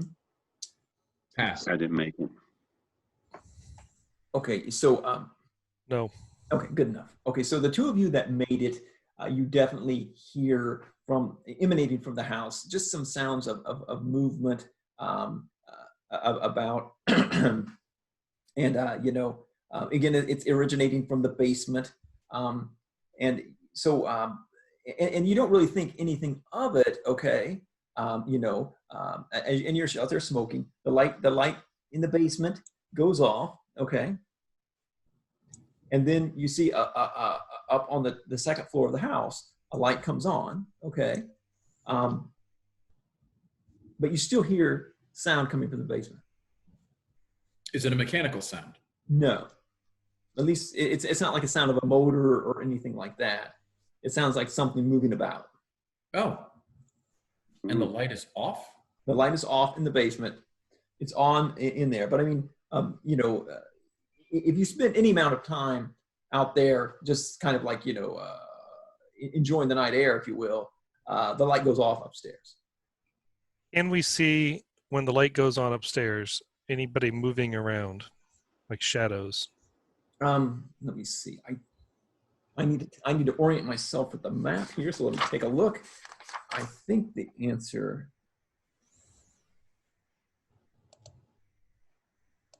No, you would not, Tom. You would not see anything. The light emanates from the back.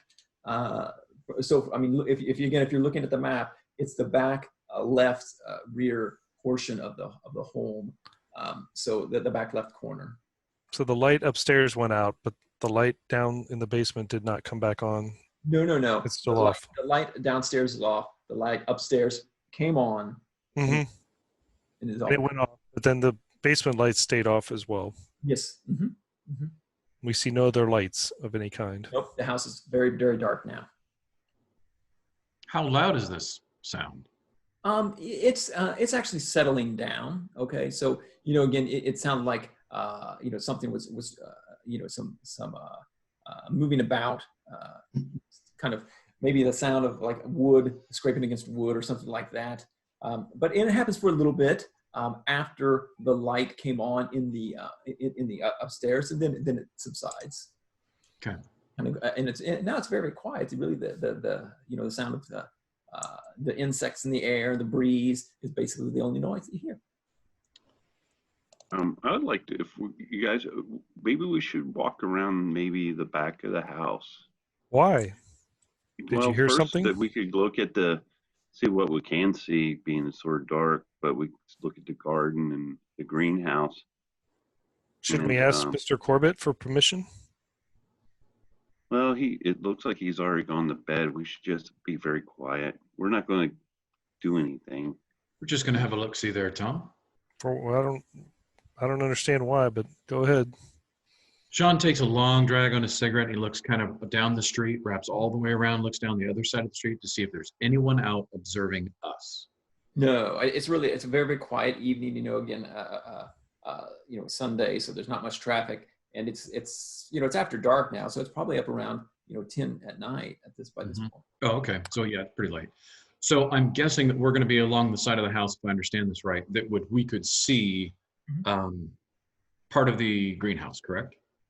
Yeah, I mean, if you can't see it well, but if you look back there, and again, it's getting harder and harder to see it all the time as it gets darker. But from experience and having visited your aunt here several times where it is. Okay. I mean, it's one of those things you've noticed from afar. You've never actually stepped foot on, so it's there, but it'll be a new experience. All right. So I'm going to stay here on the sidewalk. If you guys are going to take a look around, I'll just be out here. Okay. Yeah. And I take it we don't have an electric torch, right? You probably would not have had that, actually. Okay. So. All right. So you're going to go just take a quick stroll around the rear of the property? Mm-hmm. Yeah. Sure. Okay. So yeah, you go. What now? Quietly. Yeah, absolutely. So cautiously step back through there. You see that Mr. Corbitt does a nice job of maintaining his property. The grass is nicely trimmed. There's not much bric-a-brac lying around. You get to the rear of the house. You can see there's a nice little porch that leads off from the back. There's the greenhouse, and then there's you can't help but notice a very well-tended garden there. And it looks like he spends a fair amount of time outside. Do I recognize all the plants that are in the garden, even though it's dark? I mean, from what I can tell. Yeah, for sure. So, of course, Earl, you're used to the silhouette and the general shape of your typical garden plants, and that's really what you see there. It looks like they are, appropriate size for the season. But you have to tip your hat to Mr. Corbitt. These appear to be doing well. And they're on the larger end of the spectrum in terms of where they should be for their growth. Wow, very impressive. I haven't seen these kinds of vegetables in a while. It's so well maintained. Yeah, so it looks like a fine garden to me, Earl. But you're the man to know. It looks healthy to me, but I wouldn't know any different. Yeah, you would be curious as to know what he's fertilizing this stuff to get the kind of growth he's getting. Yes. So can we stroll over to the greenhouse? Yeah, I mean, again, it doesn't appear that there's no dogs barking or anything like that back here. He doesn't seem to have anything like that. And so yeah, you go to the greenhouse, and it is it's a pretty sizable greenhouse for an individual to have. Who is not involved in the trade in any way, but yeah, nothing really, from at first blush, nothing seems to be terribly unusual about it. Is it possible to sort of clear off a little dust off the outside and peer in? It'll be dark, but I didn't know. Yeah, it's tough to do, but there is a fair amount of dust. It doesn't look like he spends a lot of time cleaning the windows, at least in the area you're at. But and so you look in there, and it does appear that he has quite a bit of plant life in there. But yeah, so again, from the outside at night, it's difficult to see any details. I very quietly and gently try the door on the greenhouse. Okay, for sure. It is not locked. Okay, it's not locked, and so you can get in there. And it's it's one of those things. It's late at night. You're creeping about, and it just seems like that when you open the door, the glass kind of rattles and loose panes, and it's like deafening to you. But you don't know if that's just your perception or if it really made that much noise. But you open the door, and you're immediately hit. Again, it's summer. Mm-hmm. It's warm out. But then when you open the door, you're immediately hit with air that is very, very warm and very, very humid, right? Clearly a different temperature and atmosphere inside the greenhouse than outside. And it's a bit startling to you, really, as you do that. All right. Since the glass rattled a bit, Sean gives a quick look over to the house to see if any lights come on before I go in. You look over there, and at this point, it's very quiet. Nothing. Okay. All right. So, what are the two of you doing there? I step inside to look, and I'm looking for a lantern. I'm looking for a torch. I'm looking for anything like that because okay. Do I see a light switch? I mean, has electricity been run to the greenhouse? I would say, yeah, probably so. Okay, I'm not going to flip that switch, not yet. I'm going to look for something else. Okay, for sure. All right, now, Tom, what were you doing? You saw that Earl and Sean have gone back into the rear of the property at this point. Yeah, I guess I was just waiting out front to not really be a lookout per se, but just to wait for them to get done and get back. All right, good enough. So just in case there was any trouble. Yeah, at this point, the coast is clear. All right, so you go, Sean, go ahead and make a luck roll.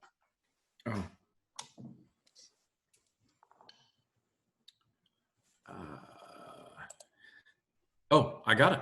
Perfect. Yeah, as a matter of fact, Sean, you notice that there is a small lantern there by the door. Just inside.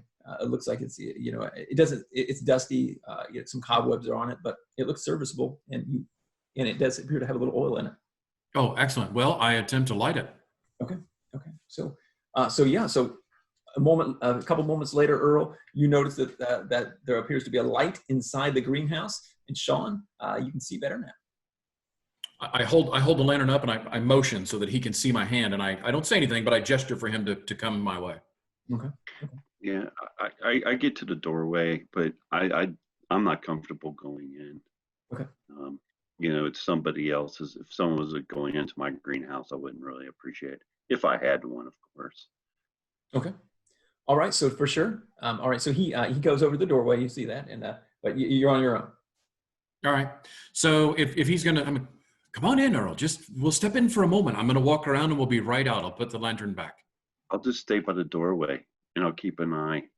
We don't want to close the door and make a rattle noise again. No, that's fine. Stay at the door and keep an eye out for me. Whistle for us if you see anything that's you think might be amiss.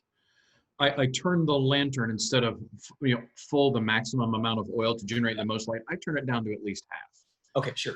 So I don't want to illuminate the entire backyard, or because I don't know how much, but I want to keep it at a reasonably lit, if so I don't trip on anything. But I also want to see the inside of the greenhouse. And I'm just going to walk around the perimeter. What do I see? For sure. Well, again, there's a lot of plants here, right? I mean, he is. I don't know what kind of experience Sean has with this sort of thing, but gosh, it really looks like the plants here are luxurious, right? They're vibrant, and they're stuff you don't see every day, right? I mean, do you have Natural World, any sort of training in that, or other than the standard, I probably do not. And I have the standard that I can roll. Yeah, so outside of things that I would have helped Aunt Agnes maybe prepare a meal, potatoes, carrots, radishes. Go ahead and make it just to see what happens. All right. Make your Natural World roll. It wasn't bad, but I didn't pass. Yeah, again, Did Earl make a roll watching from the doorway? not really. I mean, not without going in and kind of, giving it a good once over. Can you really make heads or tails of it from that vantage point? But and Sean, gosh, you're in over your head at this point because the plants look weird, but you don't know if they're just not from around the Boston area. And as you walk around, you realize that you've never been a keen observer of nature to begin with. So, it's just, and nothing looks, I don't know, it looks like a greenhouse and there's plants here. And it looks like there's strange looking plants, there's flowers and plants. And I mean, whatever. Yeah, Boston is my natural habitat. Yeah, it's like, well, that plant looks weird, but it could be a normal plant that's just not native to the area. So the strawberries and the potatoes were quite good, and if they would have come from his home, I know what a strawberry and a potato looks like. Would they have come from the greenhouse, or is that going to be all out in the garden? You don't think that they would come from the greenhouse. Okay. I mean, you don't know, but again, you didn't know for sure until you looked around. All you know for sure now is that you haven't seen any potatoes, nor have you seen any strawberries in. All right. So, all right. So, about how long do you want to spend examining this? If I don't really recognize anything, and I don't, if I don't see anything interesting, I'm going to say 5 minutes or less, because I don't know how big this greenhouse is. I'm guessing there's maybe a center aisle from the map, so I can walk the perimeter and come back to him at the front door and say, unless you want to take a look, they're healthy plants. I don't see potatoes and I don't see any strawberries. I don't know what I'm looking at. Okay. So go ahead, Earl. No, I really don't feel comfortable going in. So, we'll just go back and maybe come back. But it's interesting, you didn't see potatoes. But usually you wouldn't grow potatoes in a greenhouse. Maybe strawberries. We didn't really look for potatoes or strawberries in the garden though either. So, do you want to have a look?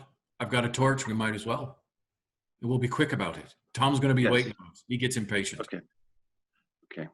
Well, and we leave the door open, and I will, Earl, do you want to take the torch for yourself? You know what you're looking for, and I'll just follow? Sure. That would be good. So I grab the torch. Okay. We walk over to the garden, and I start walking the perimeter of the garden. I quickly take a shot at the house I'm looking. Do I see any lights or movement anywhere? You do not. You do not at this point. I mean, it's pretty dark there. I'm trying to be aware of my surroundings. Yeah, for sure. Okay, so go ahead. Oh, okay, so Tom, you have not seen hide nor hair of your comrades in probably about 10 minutes or so, and that was after they disappeared around the back of their property. So that's not that's all that you've seen so far, which is nothing. I don't really hear any ruckus or anything, right? No, it's actually super quiet. All right, I'll just it's a nice evening, right? So I wish I had another cigarette. I wish I'd asked Sean for one, but so yeah, you continue to wait. And likewise, Eileen and Toby back over there at Aunt Agnes's house. It's she's sleeping peacefully, and the others have not returned. You do, if you peek out the window, you can see Tom, kind of leaning against a tree out in front of the property there, smoking, or perhaps not smoking a cigarette at this point. All right. I'm enjoying my reading. I bet they're missing my conversation. What were you saying, Eileen? It does not seem out of the ordinary. I mean, they're outside smoking. I've been gone 10 minutes, so. All right, so back at the garden with Sean and Earl, again, the garden looks like a well-tended plot. It looks like Mr. Corbitt knows his business. So I mean, on the surface, everything looks normal. Tell me what you're doing. I'm actually looking for the potato plants and the strawberry plants. Oh yeah, for sure. So you see that the strawberries, being a fairly I think this is reasonably seasonable. If not, they're still there, where they've grown up, and it looks like again he has a couple rows of strawberries, and they are doing very well, Earl. You're impressed, and you can see also that he has another section of the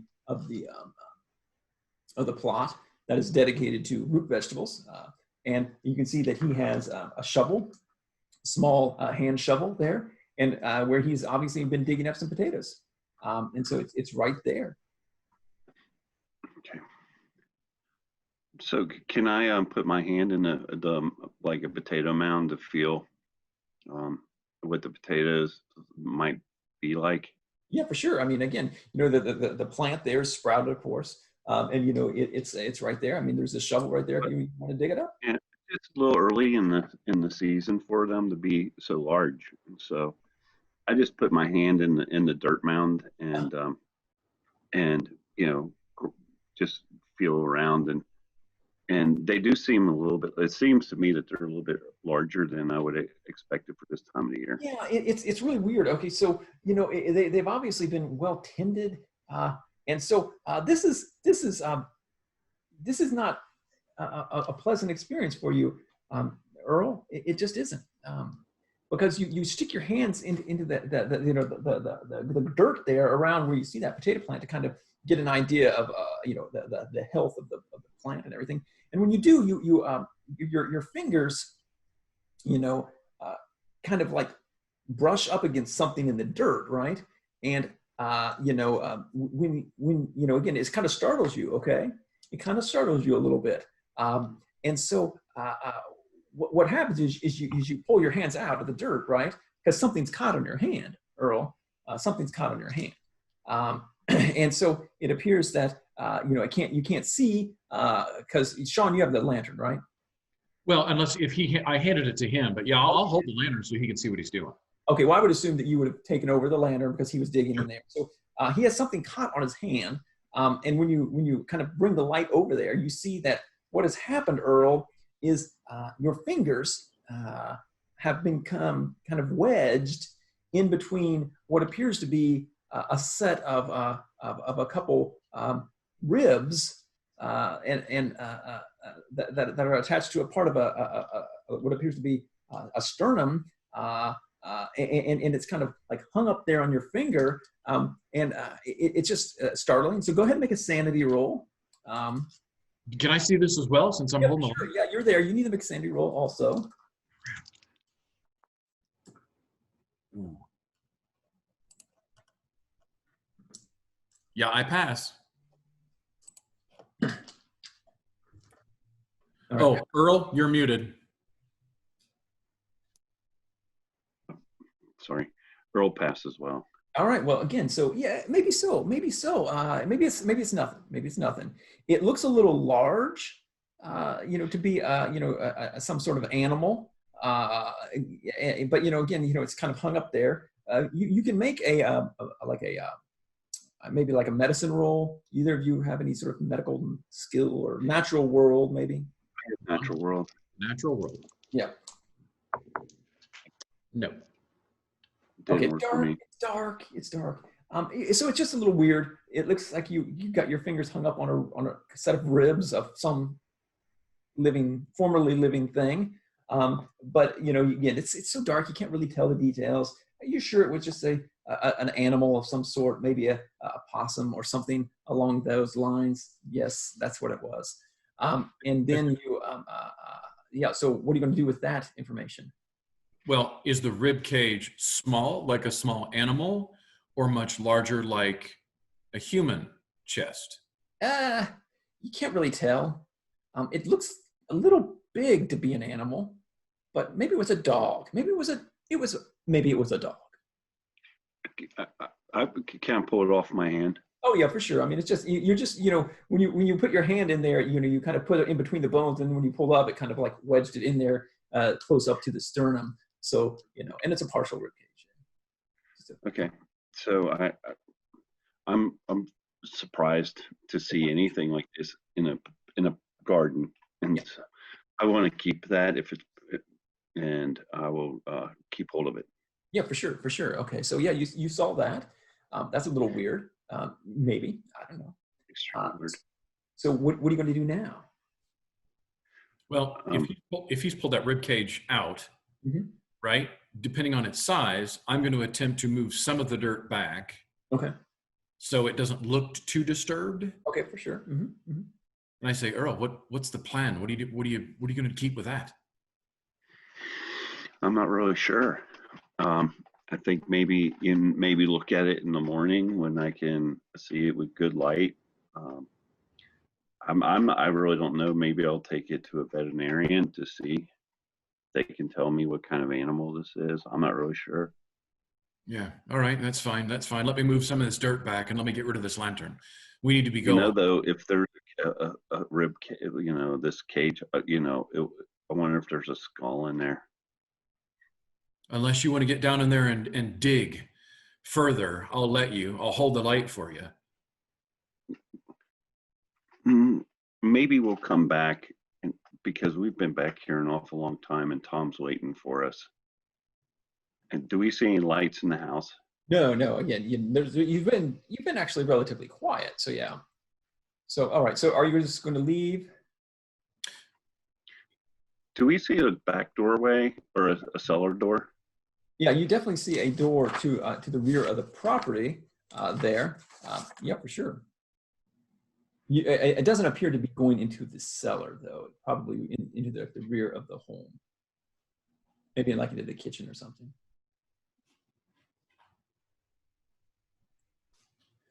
All right, Earl, we taking off? You're still you're muted again. Sorry. Earl, you're muted. We should just go and talk. Maybe we should leave and then go to hook up with Tom and go back over to the grandma's house. Yeah, no, I agree. You go ahead and head down the side of the house. I'm going to put the lantern back carefully. And I let him start walking ahead of me, and I'm going to go to the greenhouse, set the lantern down where I picked it up, close the door gently. Okay, perfect. And I'll head back to Tom as well. Okay, so you reunite with Tom at the front of the property. And well, what'd you fellows find back there? Yeah, show him the rib cage. So Tom, go ahead and make a natural world or medicine roll, whichever you have, if you have either. You mean above the base or just at the base? Well, I mean, I don't know. I don't know which skill you may or may not have. So. Well, I mean, I have the base values for each of those skills. I'm sure this will go swimmingly. All right. Oh. Sorry, I dropped my die, of course. Amateur. Yes. I failed. All right. All that for now. Okay, so it just looks like some bones. You're not sure what they are, but it's weird. I mean, what in the world are you guys doing back there? Looking at vegetables, and imagine what we came up with. Some bones. Yeah. Well, we found them in the potatoes. All right. So. Underground. So, I don't want to upset Grandma Agnes, so I don't want to really take them back over into the house and leave them outside. But I strongly advise against it. Yeah. It seems odd to find. They've sure been gone for a long time. Yeah. So you're going to head back to the house? Well, wait a minute. This could be his family pet or something, and you just dug it up out of his backyard. In his garden? Look, I'm not a farmer like Earl. You bury your dead pets in the garden. I mean, I guess you could fertilize it. I know that much, but I think that's damn peculiar. Maybe he buried it there and then put the garden in later. I don't know, Earl. You bury somebody, you do it a bit deeper. I mean, that would be somebody. You think this is a person? I'm not sure what it is. It seems a little bit too big for a small animal. I'm going to maybe try to take it to a vet or someone to tell me. But when you're big and pulling up the mound so you could plant potatoes, you have noticed, at least I would have noticed, if there was like bones or an animal in the mound. Now wait a minute. You're going to take this thing to a vet, and what? You're going to get in trouble. You're like grave robbing.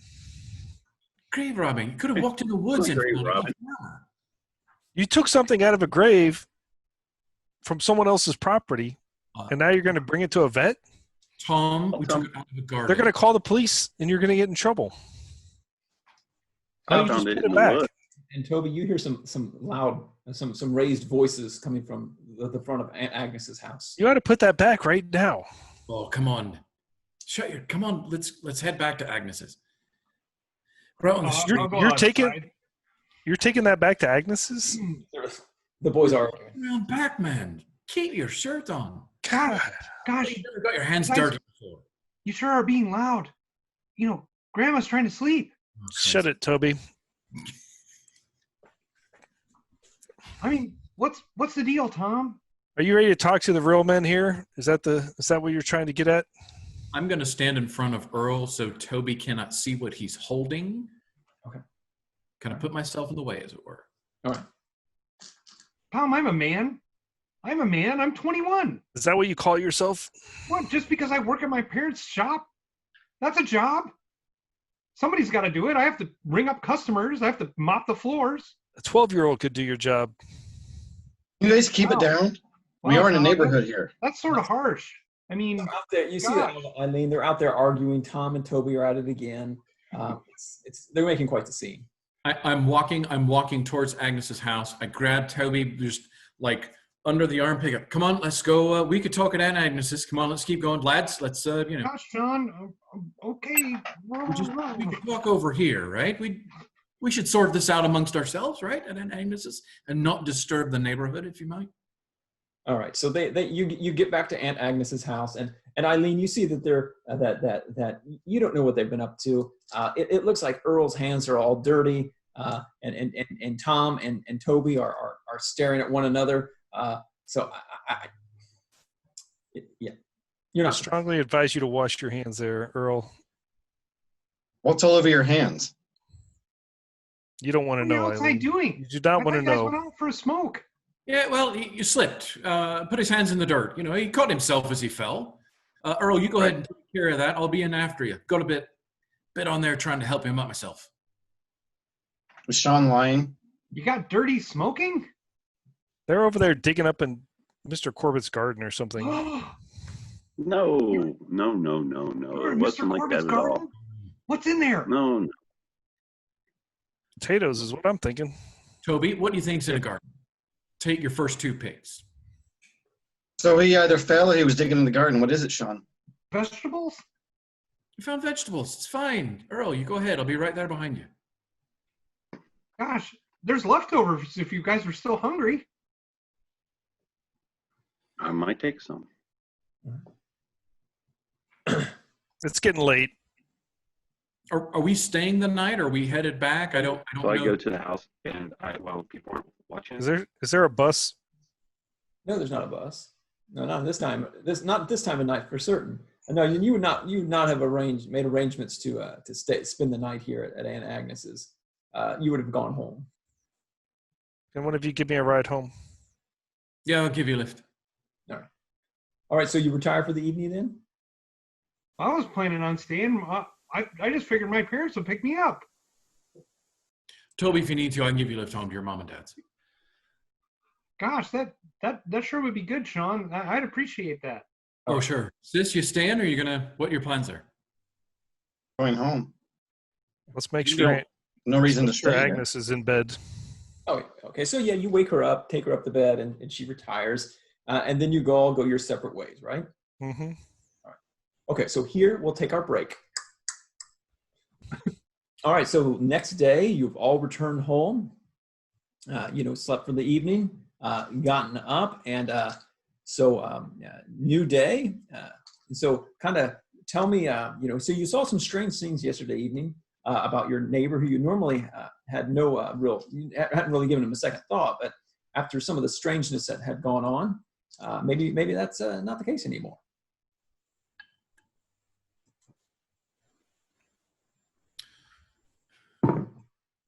If we've all gone home, I'm going to ring Earl to see if I can get a hold of him.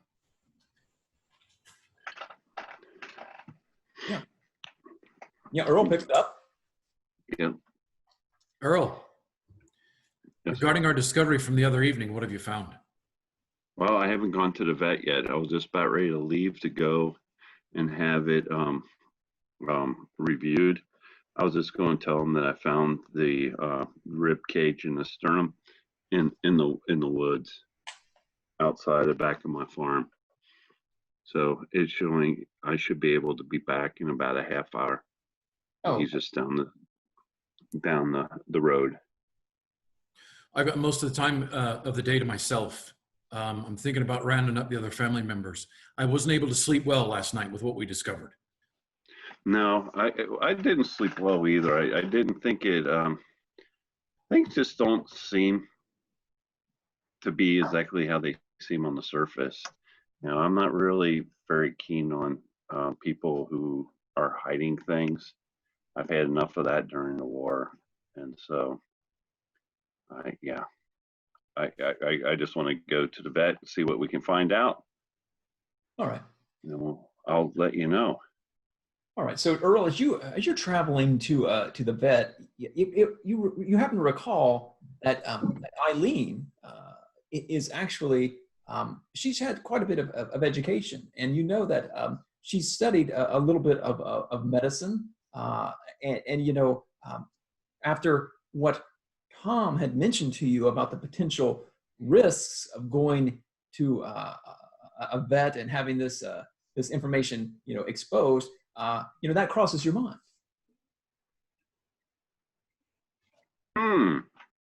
Maybe I should take this over to Eileen and go back to the house and give her a call to see if maybe I could show her the rib cage and sternum.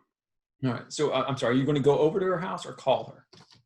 Oh, first of all, call, make sure she's at home. Are you home, Eileen? Okay.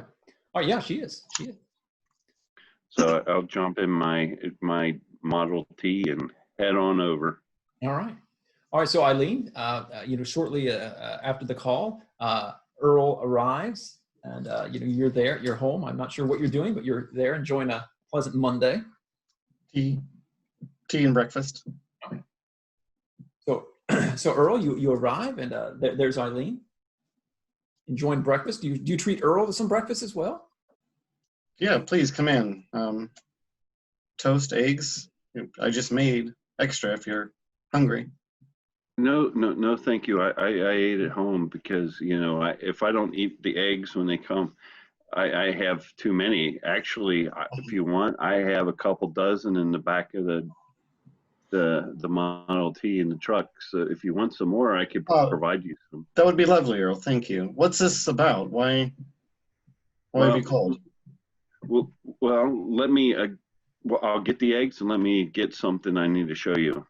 I go back to the car, get it, or to the truck, and I come back and I provide her, with a bag of eggs, and then I show her the rib cage and the sternum, and we found this in the back of Mr. Corbitt's. What? And yes. And you found this in the back of Mr. Corbitt's?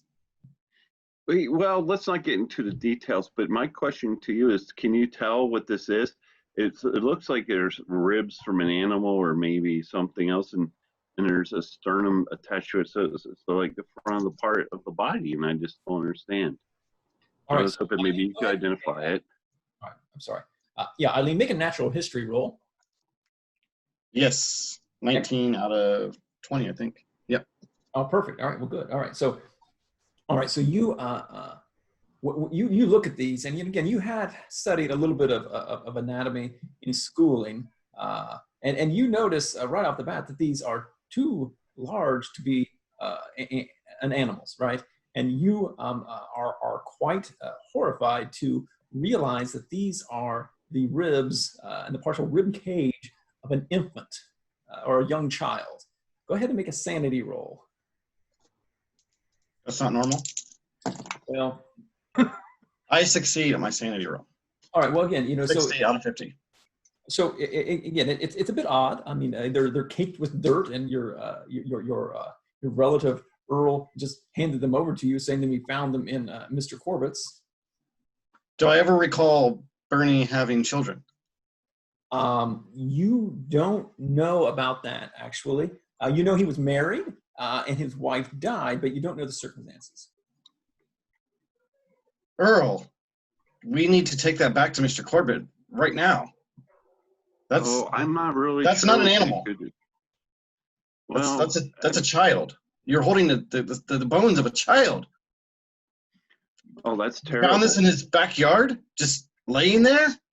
No, there's a little bit more to the story. So we really can't take it back. I was looking at their potato plants, and I just put my hand in to the potato mound and was feeling around this because it's a little early for potatoes to be at large. I just was sort of just looking around. Sort of looking, and then you sort of pull out the skeleton of an infant. Well, yeah, my hand, instead of finding a potato, I found this. So you're trying to tell me you've been, since last night, driving around with the skeleton of a child in your truck? Well, I guess so, yes. But you gotta understand, I thought it was just maybe the rib cage of maybe a large skunk or maybe a rabbit. I can see why you went into farming, Earl. I can see that now. Who else saw this?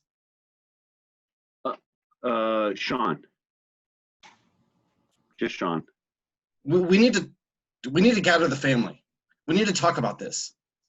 Okay. This is. Are you? I'm going to get on the phone. I will call the others. I wanted to actually ring Sean in the morning.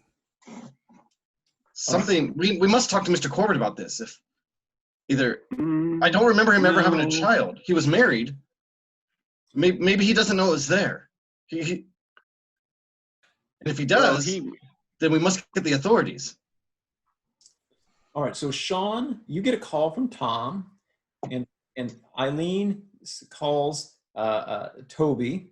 And are you basically just trying to arrange a time to meet together, Eileen? Yeah, we can probably meet at the soda shop. Sure. Well, before that, I wanted to call Sean. Like, it's a drugstore. Yeah, go ahead. Yeah. But there's Sean. a soda fountain. Sean. Yeah, morning, Tom. Now listen here. That Earl, he's a good guy. He's a good guy. He's not involved in any shady business like you are. I don't think you need to be dragging him into this whatever it is that you guys are doing to get him in trouble with the law. I would never think of getting any family involved in anything. Well, I think you went ahead and did that last night, and I don't appreciate it. He wanted to take the initiative and find it on himself. He took a look. If he finds something, he'll ring me. Yeah, whose idea was it to bring it out of there? Whose idea was it to go look around the property? Well, have a look, see? It never hurt anything. Yeah. Earl doesn't need this kind of trouble. He's a good, hardworking man. Earl won't have any trouble. You give the word, I'll get my tools, and we can go to work. Do you want to ring the family or not? I'm waiting for Earl to call me back. All right, we need to get this matter settled because we're bringing too much trouble on the family, especially Agnes. She doesn't need to deal with any of this. The problem with this family is you're too excitable. We'll take care of this, nice and quiet and professionally. We're too excitable. You're the one over there digging up bones in Mr. Corbitt's backyard in the middle of the night. Correction, friend. We were digging up potatoes and ran across a rib cage. There's a difference. I take care of my problems a bit deeper. I'm not sloppy. We'll see about that. All right. At that point, you hang up, and then moments later, Sean, you get a call from Eileen. Eileen, or Sean. Morning, sis. We must meet at Let me guess. They found fantastic. the drugstore. At the drugstore it'll be. Who am I picking up? Make sure that Soda Pop is there. Oh, I'll make sure the lad comes with us. Not to worry. All right. So a little bit later, you all convene at Toby's or Soda Pop's family's drugstore and soda stand there, and there you are. Hey, everybody. You want something to drink? Bob, Yes. Before I leave, I grab 2 shovels, 2 blankets, a pickaxe, a bone saw, and my shotgun, and everything goes in the trunk. You have a bone saw? I have a hacksaw Okay, with good. fresh blades. Fine. I'll give you that. Okay, so you put all your tools in your trunk, and then you head off to the drugstore. All right, so there you are. Hey, everybody. Glad to see you.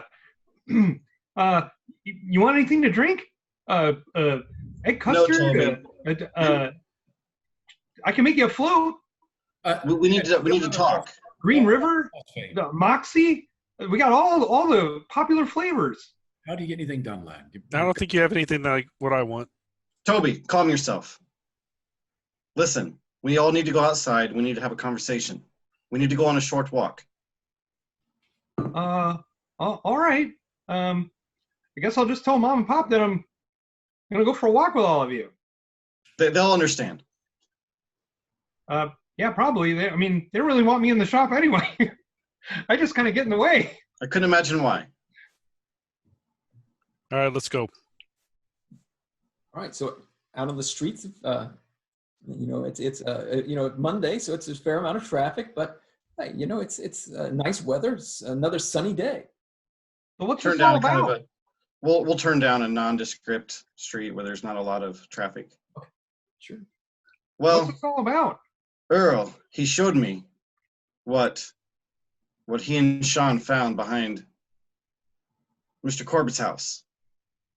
What'd you find? Some of those strawberries? Gosh, they sure were good. No. Yeah, we found strawberries, all right. We found potatoes, but we found something a little different.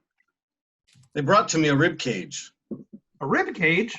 Thinking it was an animal. It was not an animal. It's a child's body.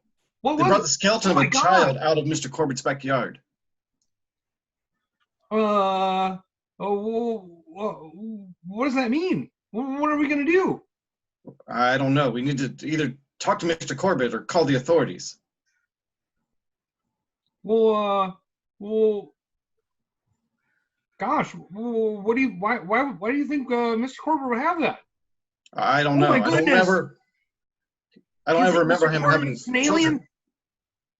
It's not an alien. No. There was that. I could have sworn I saw that baby arm.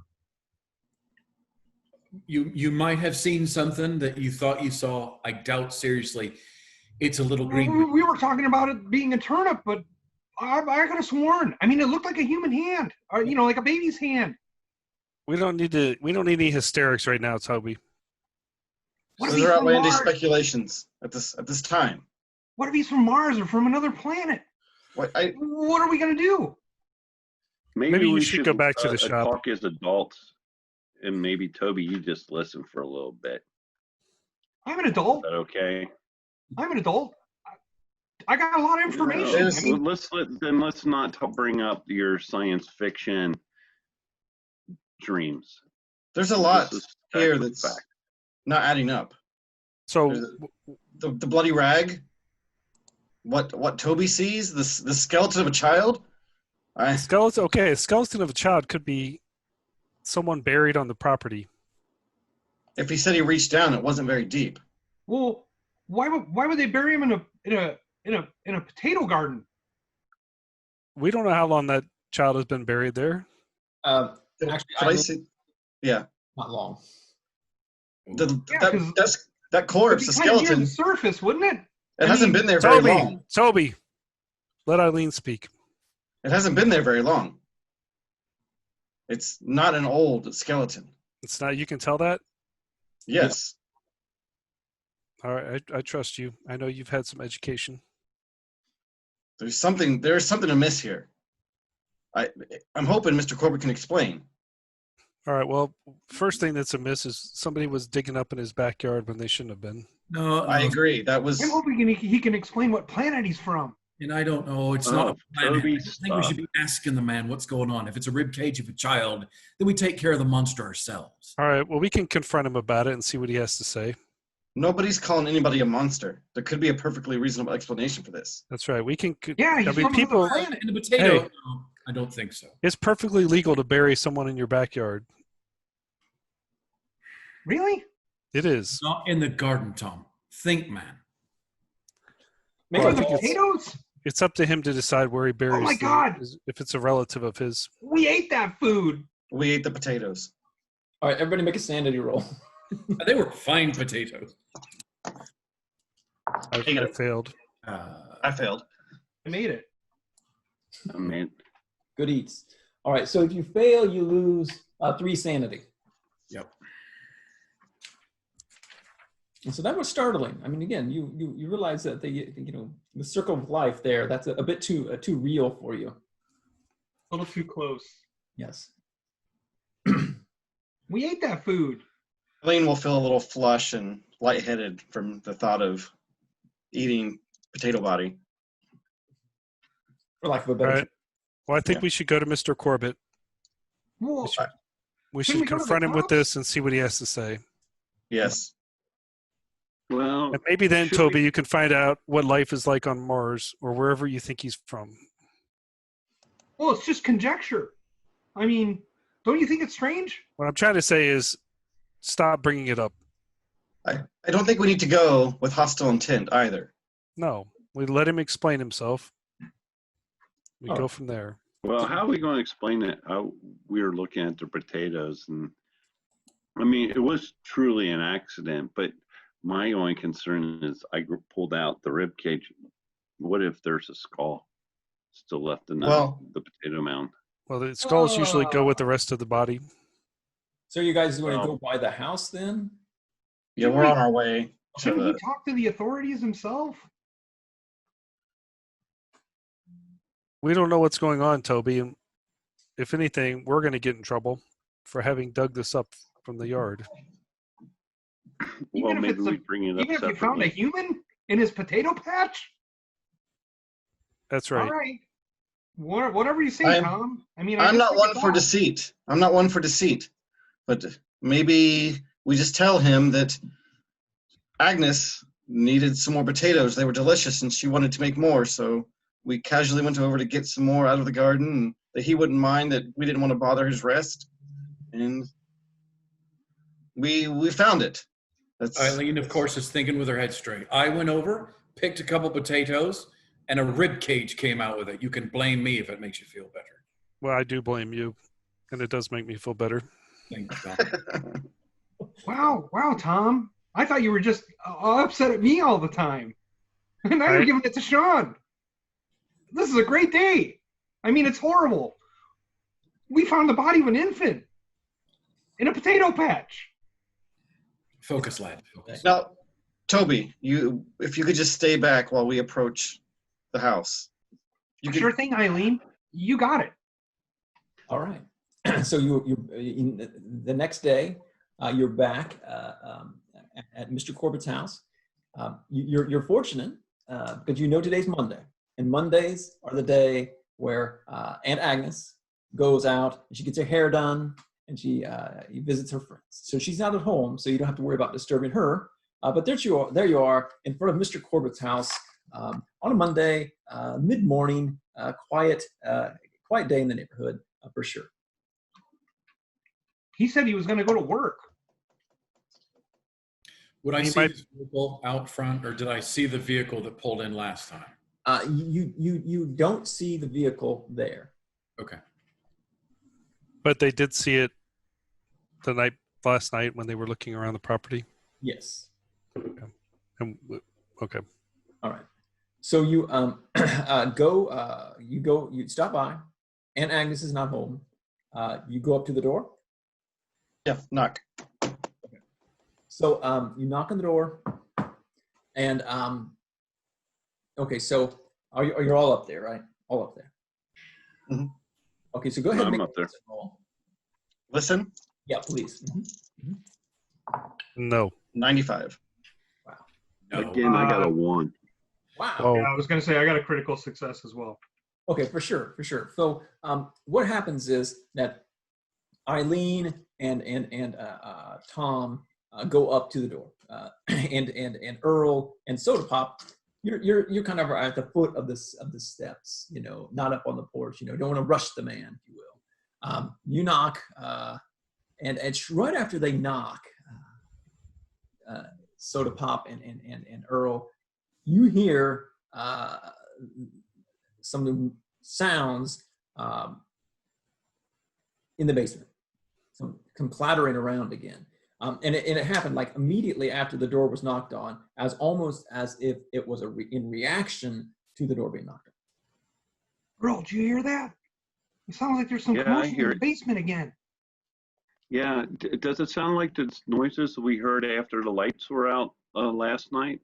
Yeah, remarkably so, yes. Mm-hmm, mm-hmm. And at the door, there's no answer. No answer to the door. Well, what did all of you hear? We heard a crash from the basement. We heard the same noises we heard last night. Remember right when the lights were out in the basement, but we still continue to hear noises? We're hearing it again. Oh, that's right. You did say that. Well, then let's go take a look. The door's locked. Well, then we'll go around the back and be real quiet like. Well, why don't we wait for the man to answer the door first? Go ahead and wait at the front door, sis. I'll stroll around back and just see what's what. Okay. So you comfortably wait up there by the door, and there's no answer. A fair amount of time has passed. About 5 minutes or so has passed. You and Sean, you've walked around to the back. Soda Pop, what are you doing? Well, I'm going to go with Sean. Okay. He's really cool. I really like him. I walk around back. I walk up, according to the map, it looks like there's a back porch stoop with some, right? And I walk up back and I don't knock. I peek in the windows and then I try the door to see if it's unlocked. The back door is locked, yes. Mm-hmm. Yep, I'm behind the two of them. I'm starting to get a little upset about Soda Pop's behaviors, and it's starting to get on my nerves, and I'm afraid that he's going to ruin things. So I want to be able to take control of the situation if I need to. All right. Hey, why don't you show us, Sean, where you guys found that? Oh yeah, Earl, you want to show him where it is? I think I'm going to take a look at this door, see if I can get it open. I'll join the rest if there's no answer. Yeah. Yeah. So you're all back in the back there. So okay. I go to the right side of the garden where the potato plants are and the potato mounds. Yep. And I point at the spot where I put my hand in. You could still see that the dirt is a little disturbed compared to the other areas that are sort of more pat, and due to rain and so on and so forth. So you can see it's disturbed, and that's exactly where I put my hand. Yeah. So it looked the same as when you left it last night? Well, we tried to cover it over.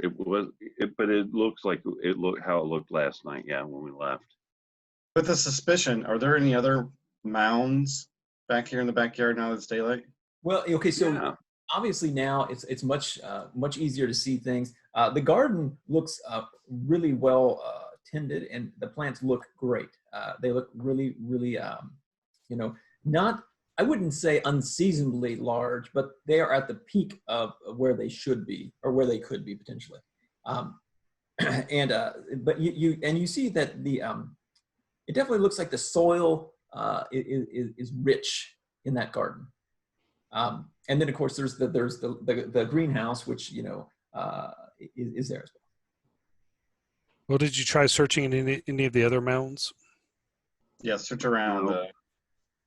So I mean, are you going to dig up? I mean, there is the shovel there that I mentioned earlier. So with the potato mounds, they're above you. They're easy, so they're raised mounds, so you put the potatoes, and so I'm able to, with a shovel or else even with a hand, we can reach in, and maybe we should go in and look a little bit beyond and around the spot where we found the rib cage last night. What do you guys think? I think that's an excellent idea. I'm terrified of what we might find. You know what, Toby? I think you need some work. So maybe instead of me putting my hand in, just to the right of that, could you just go ahead and pour your hand in there and feel Shouldn't I use a around. shovel? Come on, it's time to get your hands dirty there.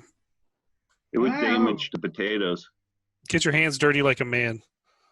I don't know, fellas. Okay, let me tell you this much, Toby. If you don't do it, I'm going to tell your parents, and then I'm going to make you come out and work on the farm. No, anything but that. Well, you All right, get down on your knees and put your hands in the mouth. Do Okay. All right. So I do it. Okay, so all right. This you're not looking forward to this. You think this is a waste of your time, and you're gonna get your hands all dirty, and you know Yeah, it's terrible. Right. Nails and everything. It's just, and you have to like scrub All day I gotta get that out of there. It's gonna called take all man's day. work. Like you don't like hard this work. at all. Man's work is terrible. I like reading. Exactly. So you dig in there, put your hand in there, and there's nothing. There's nothing. Wait. Oh, there's something. Yeah. It's a potato. You got something. You got your hands in It's something. definitely a potato. You got something. You just have to work it out. All right. Look, Earl, I'm a farmer. I'm getting a potato out. So okay. So it takes a little bit of effort because it's kind of caked in the dirt, and you pull out your hand, and the dirt falls away, and you have your hand, your fingers like this, like you're holding a bowling ball, but you have it in the two eye sockets and underneath the jaw of a baby's skull. Go ahead and make a sanity roll. Everyone or just him? Oh, everybody. Oh, I failed. Succeeded. I made it that time. All right. So Soda Pop, you lose 4 sanity. Did anyone else fail? I am actually at the back door porch trying to pick the lock. Yeah. I'm with them. That's right, Sean. That's right. Okay, so he is now holding a baby's or an infant's, a child's skull in his hands, and or maybe not. That's certainly what you had in your hand. I probably dropped it almost, as fast as I got it out, after I noticed what I was holding. Yeah. Well, we at least need to find the rest of it so we can give it a proper burial.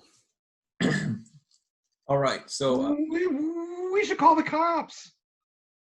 Relax. We don't know if a crime's been committed here. Relax. We don't know if a crime's had been my committed. hand on a skull. I need to find somewhere I can wash my hands. Sean, are you okay? So the door up there, Mm-hmm. it's locked. Yep. I'm going to try to pick it. All right, great. Go ahead. Let me look. I just missed it. Okay. So I'm going to burn 7, 8, 9 points of luck to get it open. All right. Sure. All right. So you you feel your good fortune melt away as you wipe the sweat off your brow and give it another go. All right. So you pop the door open just as you hear Soda Pop's hollering in the background about something. All right. So Quiet down there, Toby. So what are the 4 of you doing back there with Soda Pop as Sean's working on the door?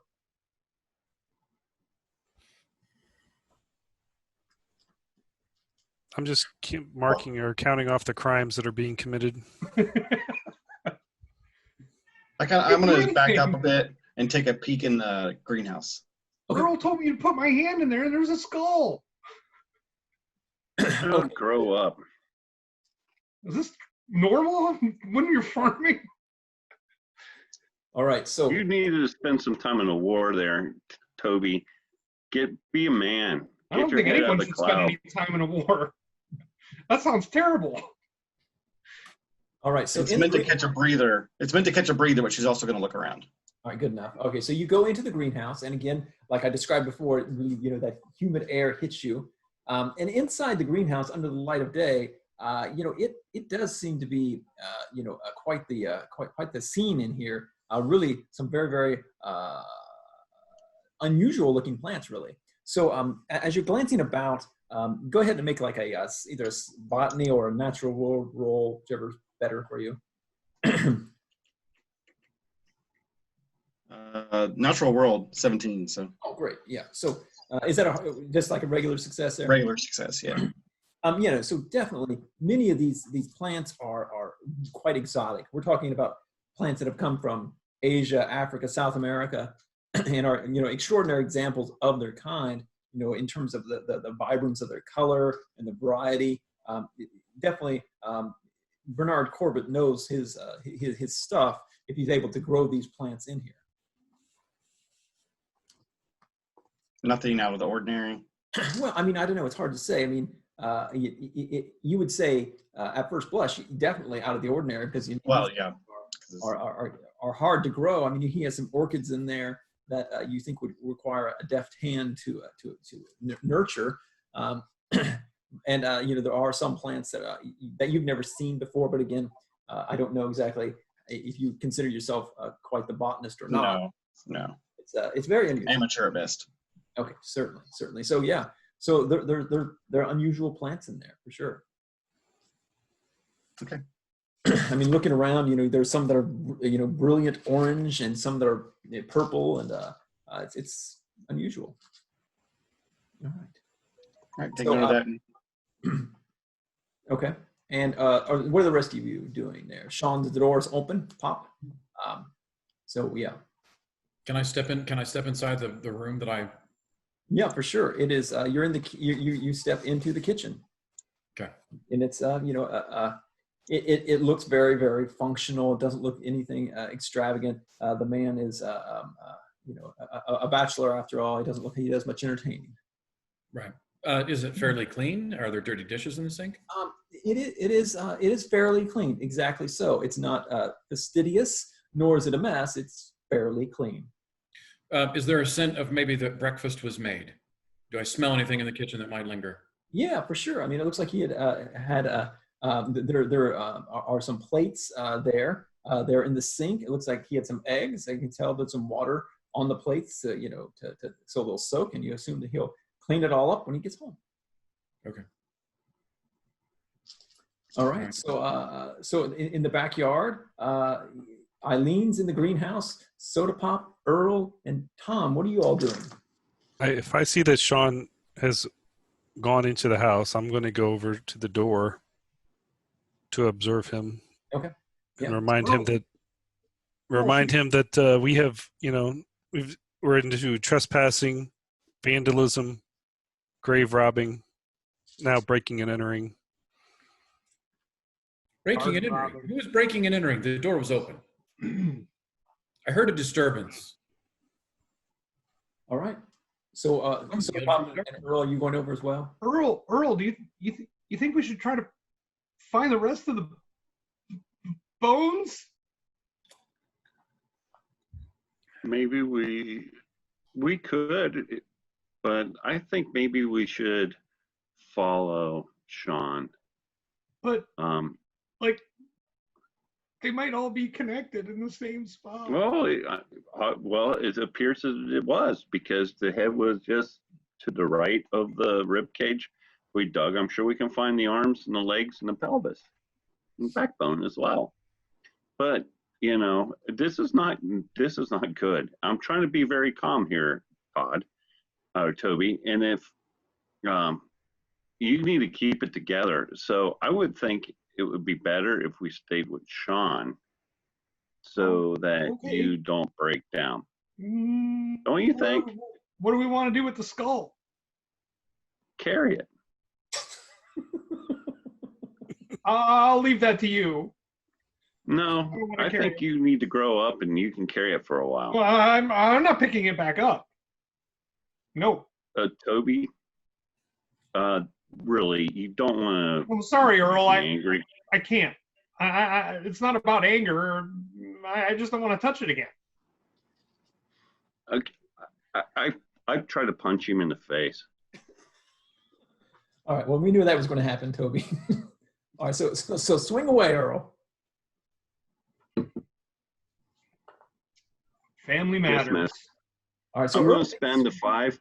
I'm going to five luck to make the hit.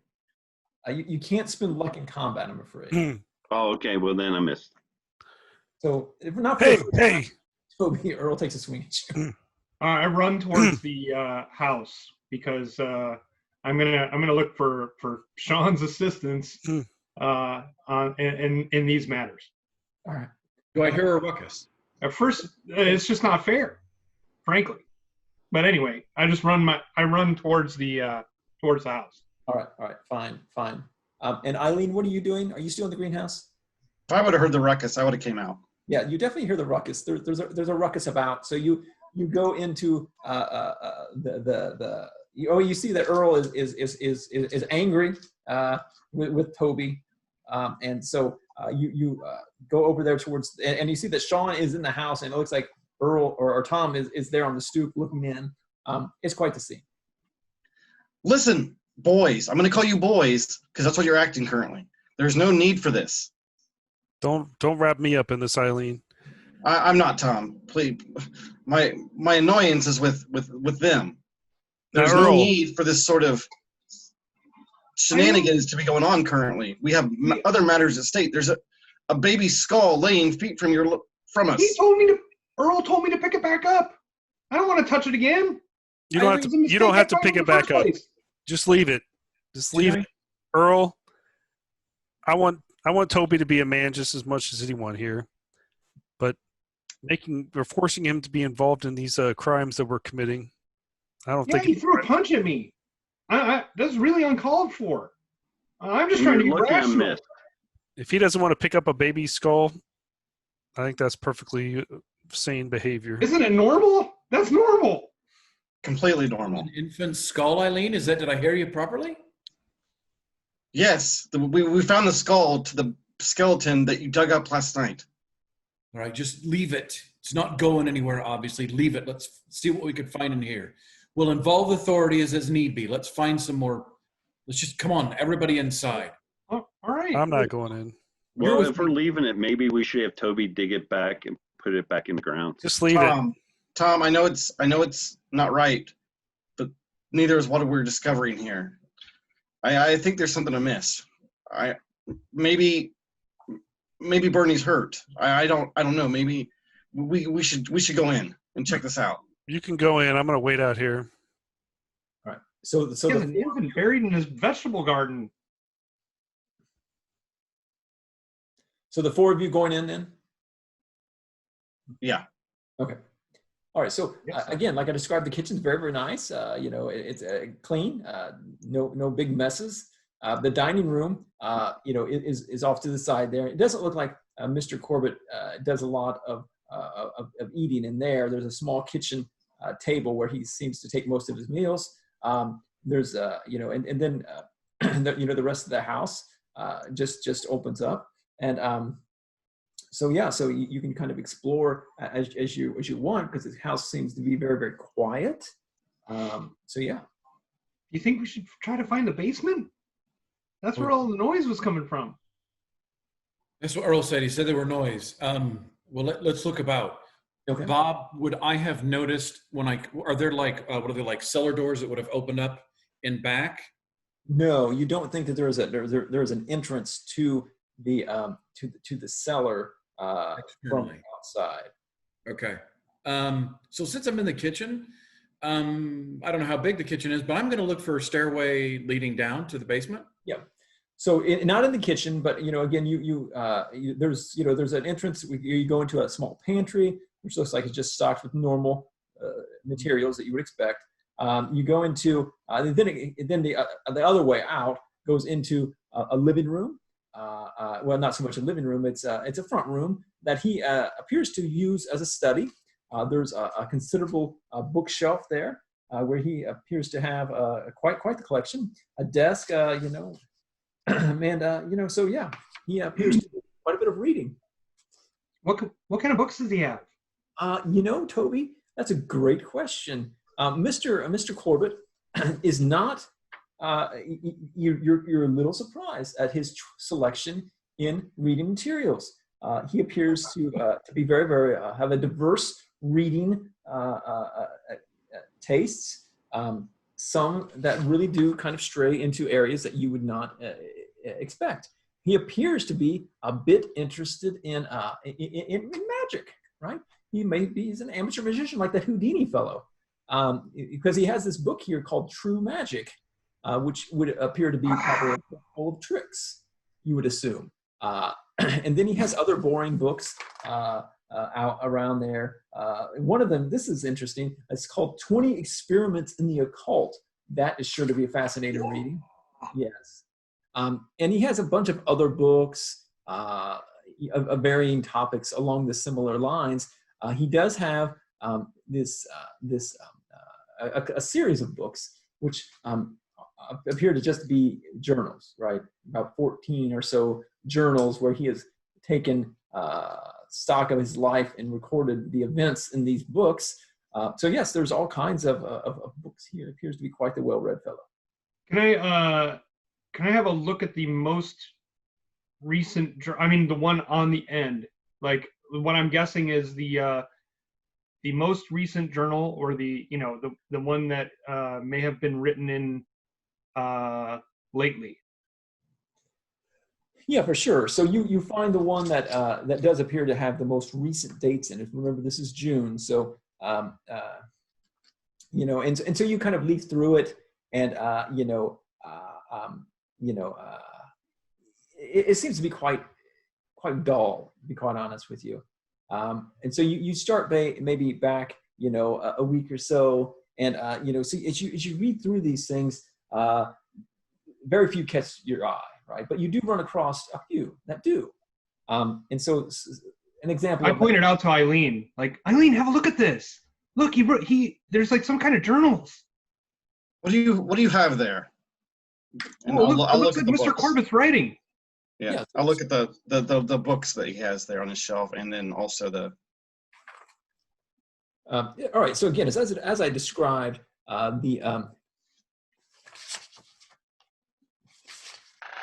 so again, journals where he's recorded his daily lives or the activities of his daily life.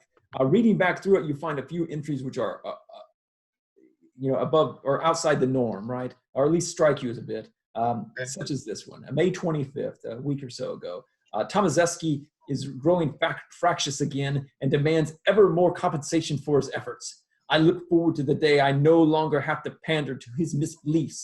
Though, to be fair, he has never failed to provide for us when asked. I also fear that my trips to the dump may draw attention before too long. Still, the child is positively thriving, and it is a magnificent thing to behold. That seemed a bit odd. So after reading that, you dig deeper. You dig deeper. So May 14th. Is another entry that strikes you. Another day, another visit to our friend for more supplies. I am, I believe, justifiably proud of my work on the child, and I don't doubt his father will be too when the time comes. A bit strange. And reading back a little bit further, this one, April 19th. It cannot be too long now. At least I hope it won't be. I love the child as if it were my own, and I have no doubt that our Lord Ramasekba will be pleased with his son. But I fear how much longer I can continue to convince our supplier to cooperate. There's only so much I can do to increase the narcotic properties of his favored method of mind expansion before it comes too toxic, and I will have to need, and I still have need of his services, however odious they may be. So a bit odd. Is it the last one? So this is indeed the last journal. No, you're reading back through the last journal. Yeah. Do you want to continue going back? At this point, since my husband's death, I've studied a little bit in my revelation and my abilities that I believe I have. She studied a bit of magic and any of this. Does it ring a bell through her readings? Go ahead and make an occult roll and let me know how well you do if you succeed. 03. Oh, wow. Okay. So, in some of the more obscure texts and circles that you visited and read in, you have heard whispers about this Ramasekba, that it is and only in oblique references to it, that it is some sort of alias of another being of far greater antiquity, and that there are dark whispers about this being, and that its name of Rama Sekba is a lie, so to speak. But again, the sources that you've consulted are not terribly detailed on the subject. Okay. All right. Go ahead. I was going to say, any further back in the journal? Yeah, I mean, it goes on. If you want to go on further in this Sure. particular volume, you do. Okay. All right. So this is April 11th. Again, the previous was April 19th. Another growth spurt requiring yet more surgery and sustenance for the child. Its attempts to walk afterwards truly put one in mind of a determined, if somewhat clumsy, toddler.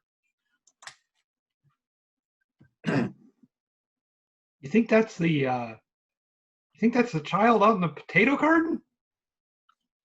Yeah, and I would have been reading this aloud, just so. That was going to be my next question. Yeah. All right. I don't know. This is that thing that he spoke of. That name, Rama Sekba, is some. I've read books and heard tell of this false god or whatever it may be. Well, would that be in one of these other books? So I want to look in. The real magic book that caught my eye, and I mean, I'm sure there's no index, but I want to try and like scan through it to see if there's anything in it that mentions Rama Sekba. Okay, so as you're looking at that book, or as you're pulling that book off the shelf, you see that there's another book there, which The occult one? Toby, you don't happen to speak Sanskrit, do you? Or read Sanskrit? I don't think it's a spoken language. No. Really? Okay, that's a shock. I just assumed. Yeah, no, the kind of literature I read, it may mention something like that, but I have no idea what it actually looks like. Right, so yeah, so again, True Magic by Theophilus Wynne does not have an index. It appears to be the work of a madman. Of course not. Oh, interesting. Okay. Yes, and so it babbles about,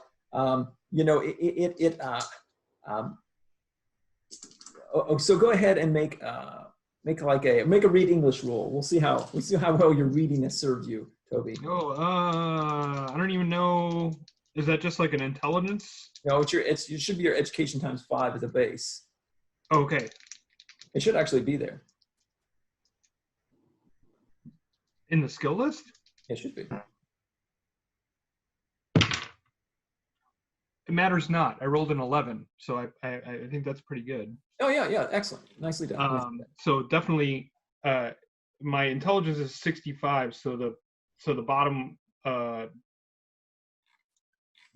critical is 13. So I'm under that. Oh yeah, So I mean, yeah. So you rolled an extreme success on your read English roll. Nicely done, Toby. Nicely done. All right, so you, so as you're reading through or skimming through the True Magic, you're looking specifically for references to Rama Sekba. Yes. And so you find a reference, right? But unfortunately, it's not terribly helpful. It merely references a book that's name is translated "The Key and the Gate," which details the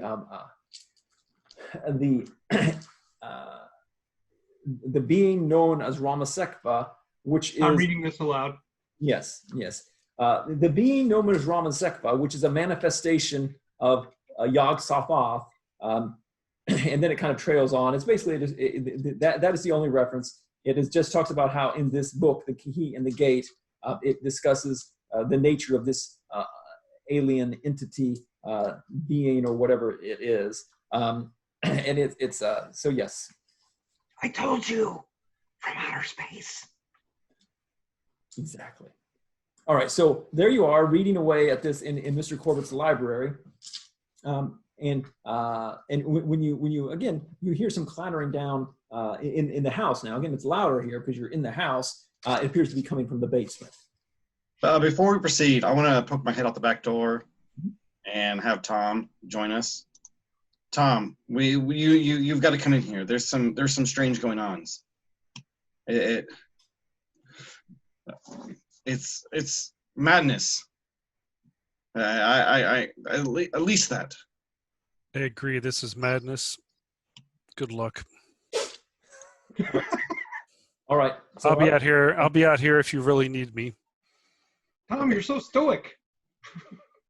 Well, all right. So Tom, you stay out there. Look, I've had enough encounters with the police in my youth, running the streets, and I've straightened my life out. I'm a hardworking man now.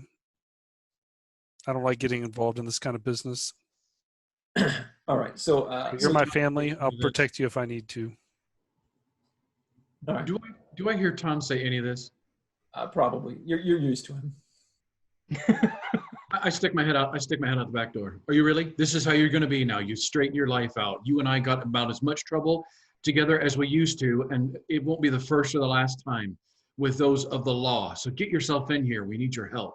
What do you need my help with? What are you doing in there? Ransacking the place? I've got about a third of your union friends that work for me as well, and some of the other lads. We're not taking anything. We're just having a look about.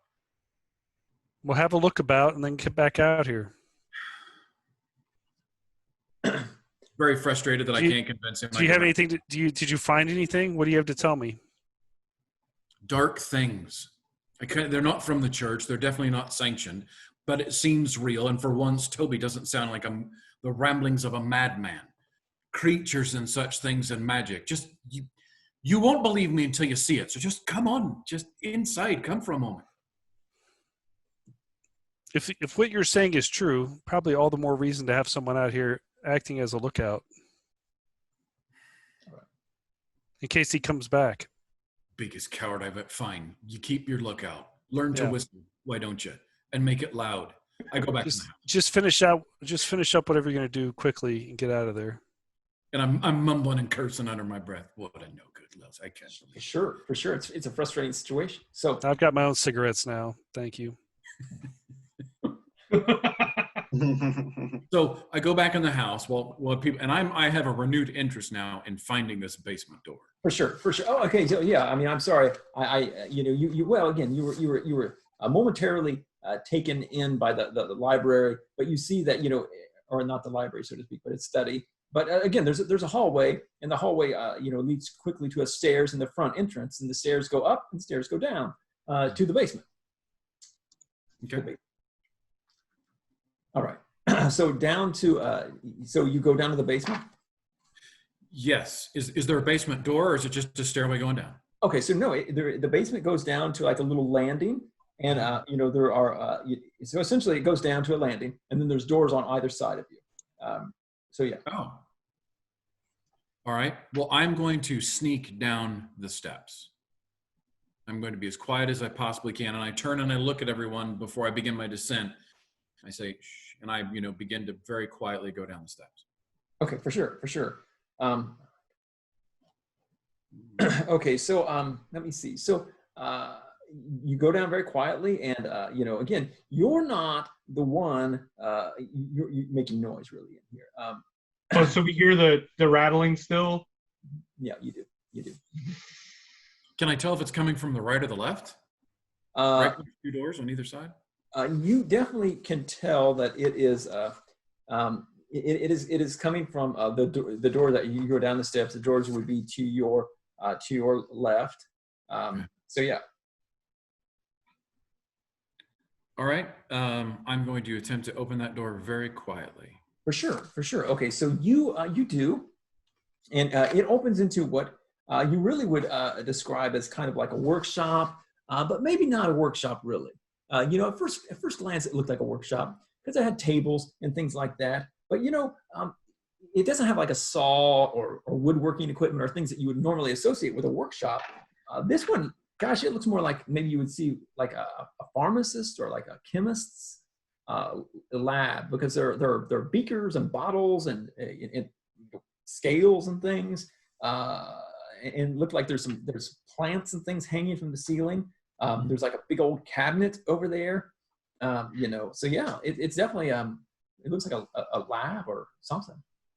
Okay, is there a light on? I mean, is there any light already in the room? No, it's really it's quite dark in here. The only light you're getting really is the lights coming in from the window wells.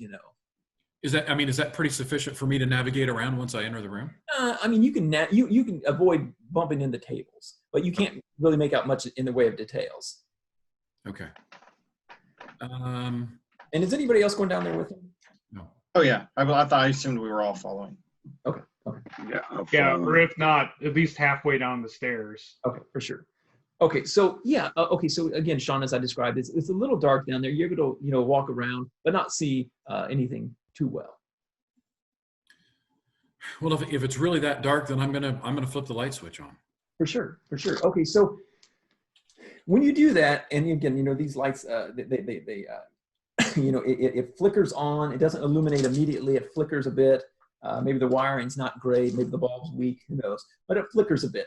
And as you do that, as the light begins to illuminate the room, you hear something jump down from like the window well and skitter across the floor and go underneath. Like there's a bench there, and the bench underneath it has like a curtain, and it kind of runs into underneath the curtain area. Am I able to see what it is, like as it jumps down and runs under? It was one of those things where it's like, the first thing you heard was something clatter onto the ground, and you looked up, and then by the time your eyes really focused on it, you can't tell what it is. It's kind of like a white or maybe yellow animal. That kind of, what now? Cat or something? Something that's about the size of a cat, maybe a little bit larger than a cat, maybe like a large cat. But ran underneath there pretty quick, and it looked like it was kind of a little clumsy, and like had a very thick tail or something. You couldn't really tell because that was like the last thing you saw. It had fur on it. Could I tell that much? You didn't really get that sense of texture as much as color, and it was kind of like a whitish yellow, like a pale color, something like that. Okay. And I'm assuming others in the room would have seen what I saw or what I witnessed? Yeah, except for Toby, who's up on the stairs. Okay. But Toby, you definitely heard it. Well, I'll probably come down and take a look. Yeah, for sure. Okay. Yeah, careful. I think there's a cat running about down there. That's probably, I can't imagine a cat would have made all of that sort of ruckus, but I think it ran under there, and I point where I think it was. So just mind yourself. I continue to have, if it's a cat or I think it's a small animal, I don't really care. I'm going to continue to look about the lab, and I'm going to look for notes, ledgers, anything that would be labeled. Okay, sure, no problem. So that's what you're going to do. Eileen, what are you doing? Here, kitty. Okay. Here, kitty. Does this look like the equipment that's in my family's drugstore? Maybe some of it, but it looks like, I don't know. It's weird, Toby, because it looks like it's kind of like a mixture of a botanist and a pharmacist and some kind of doctor or something with all the stuff he has. There are medical books here too, as you look out on the counter and things. Like a very advanced high school chemistry class set or something like that. More or less, yeah. But with some botany stuff and some anatomy stuff in there too. Okay, so you're over there looking for. Gosh, John, this is weird. Why would anyone have this? I have no idea, and it looks like a full laboratory. It's more than a pharmacy. Yeah, it's right around. Right, so pharmacists, I know that they keep journals, they keep logs. We're looking for books.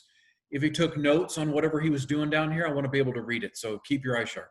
All right, for sure. So, all right, and Earl, are you doing anything special, or just kind of what are you doing? I'm walking over towards where the curtain was. Okay.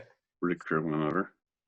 All right, for sure. Okay, so you guys are looking over there at the lab stuff. Over there at the curtain. Okay, so again, there's like a workbench. And underneath it, there's like a little curtained area where you store things and whatnot. And so you're doing kitty. No response other than you do hear like a kind of a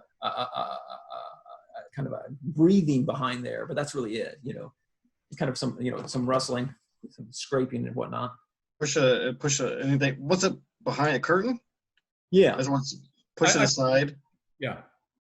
Push the curtain aside. Okay, so Yeah. all right. Do you have a light? No, I would put out a lighter. I'm sure she has a lighter. Okay, so you have a lighter? Yeah. Okay. All right. So are you looking at it as well, Earl? Yes, I am. All right. So you flip your lighter. The light flares up, and I need you to make a sanity roll. 84. That'd be a negative. Okay. I passed it. All right. So you lose 1, Earl. Fortunately, your back. Eileen's back is to you, and so you can't really see what she sees because you lose 6 sanity, Eileen. 2, 3, 4, 5, 6. What you see, Eileen, is this. First, it takes you a moment for your mind to register what you're seeing, because beneath this curtain there, sitting on the ground, looking at you in the face, is a woman's head. Okay, a woman's head, which is, again, it kind of like, it's completely out of context, so your mind's struggling to cope with it. Then you realize that out of the side of her head, right at the side of her head, are crudely stitched into the side of her head 2 arms, right? 2 arms, and the arms are kind of like, here beside her, and kind of wrapped around the front of her, almost like a tail, is a leg, a human leg that appears to be kind of on the back bottom part of the head, all crudely stitched together. So you think this weird, mockery of a thing here is some sort of madman's, stitched together mess, until the eyes kind of stare at you and the mouth opens and it hisses at you. At that point, your mind kind of just rebels from what you've seen, and you scream and fall back away. Drop my lighter. Drop my Zippo on the ground. Yeah, and, sure. And the light goes out, the curtain falls back down. So fall back and scoot away, screaming. Yeah, I try to catch Eileen, Ellen, and I'm amazed what I see, and I just start to try to fumbly grab for my pistol. Okay. So yeah, so you and so Sean and Soda Pop, you heard the screaming in there. It's quite the mess. So I turn as I see Eileen fall back, and if I see Earl draw his gun, I'm also going to go for mine. Okay. And I chamber around, and I'm like, what was it, Eileen? What did you see? It was a face with arms sewed to it and a foot, and it hissed at me. I'm gonna run out of the room up the stairs to go get Tom. Okay. So all right, Eileen, I need you to make an intelligence roll to see if your mind grasped the full magnitude of what you saw. 94. All right. So okay, so basically you're just you convince yourself, no, it was just some sort of terrible sadistic experiment that somebody has done. It wasn't moving. That was your imagination. No, that couldn't have been. So your mind is trying desperately to work to protect itself from the mad thing that you saw. Tom, the door flies open. There's Soda Pop ranting at you. Tom, you gotta come down. You gotta come downstairs. There's a weird laboratory and all kinds of stuff. And Eileen was screaming about a human head. You mean like the skull that you just found in the garden? I don't know what, but before that it moved. Did I hear her scream? Yeah, you sure did. Absolutely. I mean, it was All right. I'm gonna go. You gotta get in here, Tom. All right. I'll go in. Go back down to the basement. Okay, so the scene really hasn't changed, other than Eileen. You're again. It's quite the shock. but again, your mind has managed to construct a narrative that you can live with, so you're able to function. What are the rest of you doing down there? I've pulled my gun. I've been holding Eileen, Okay. and I guess I would like to try, if it's visible, take a shot at it. No, actually, it's not visible, because when Eileen, recoiled from it, the curtain fell back, and it is still underneath there somewhere doing something. Oh, then I'll take a step back and rest Eileen, and I'll try to lift the curtain. Okay. All right. So yeah. Okay. So is anybody else looking? Soda Pop? Is it there? I've got my Well, I gun. assume we're still coming down the stairs, right? Or are we there? Oh no, already? you're there. Okay, so what state is Eileen in? She appears to be just kind of you're okay, Eileen. Again, because your imagination running away with you. You're okay. You keep telling yourself that. Eileen, what did you see? I don't know. I don't know, Tom. I don't know if it's my eyes playing tricks on me, the flicker of the lighter, but I swore it was a woman's head and sewed upon it were 2 arms and a foot, and Was it a doll? I don't know anymore. I don't know anymore, Tom. Was it a doll? I don't know. It could have been. Is it still there? Where was it? Behind the curtain. There, behind the curtain. All right. And at that, you see Earl moving aside the curtain. And are you looking, Tom and Sean and Toby? Yeah, I'm looking. Yeah. All right, go ahead and make a sanity. Yeah, I mean, I'm looking for from the opposite side of the room there. Okay, I failed. I made it. Okay, well, you're prepared. Pass. I made it 36. Okay, so you didn't need to, Earl. You'd already seen this terrible thing. So, Tom, you lose 4 sanity, and Soda, Pop, and Sean, you both lose 1. And yeah, it's there. It kind of this hissing thing, this mockery of a human with this a woman's head with these 2 arms sticking out. It's kind of like scurrying, pushing itself back into the corner of the bench there, and hissing at you. Yeah. So that's what you see. Oh God, what is it? What is it? Are these like full It's size? something worse than the right could have made. Are these like full size adult arms and legs? These are full-size adult arms, on a woman's head. Yeah. And it's like it's the foot is kind of kicking back too, so it's like all like bunched up in the corner like this, hissing at you. It's a gross scene, to be sure. So Do I? Go ahead. No, I'm just, what are we gonna say? Do I see anywhere in the basement, since it's backed into a corner literally, do I see a cage? Do I see some other holding pen where this thing might have been? Make a luck roll. Okay. Make it. Okay. Yeah. There's like a box there. It's not necessarily a cage, but it's a box that has a wood box that has a lid on it that looks like he may use for as carrying tools, but it's a fairly sizable box. All right. But it's underneath a bench. Can you describe that for me again?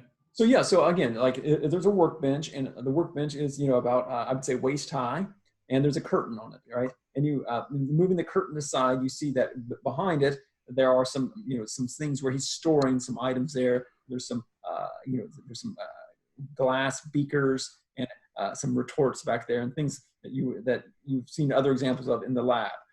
This creature has kind of pushed those aside, is now wedged back in the corner. So again, it's about, I would say, 2 foot back, to the wall, to the rear corner. And so if you get down on your hands and knees, you can see in there. Hands and knees. Quick question: is this basement floor dirt or is it a concrete? It is actually a dirt floor. Yeah, older homes, so dirt floor. Yeah. Right. I guessed. I wanted to check. Mm-hmm. So what do we do with it? We could try to put it in that box over there. We could kill it in the corner. What the hell is it? I would like to shoot it. Okay. Well, make your. I would like you to shoot it. Please shoot it. So I still see it sitting there, so it's not a figment of my imagination. Well, I barely made it. I got a 42 for Okay, so 45. yeah, bang. All right, so go ahead and give me some damage on that. Okay. A D8. Yeah. Oh. Firearm going off in a basement Yeah, like room. I mean, it's a little deafening. 6. All right, so yeah, so you you shoot this thing, and you know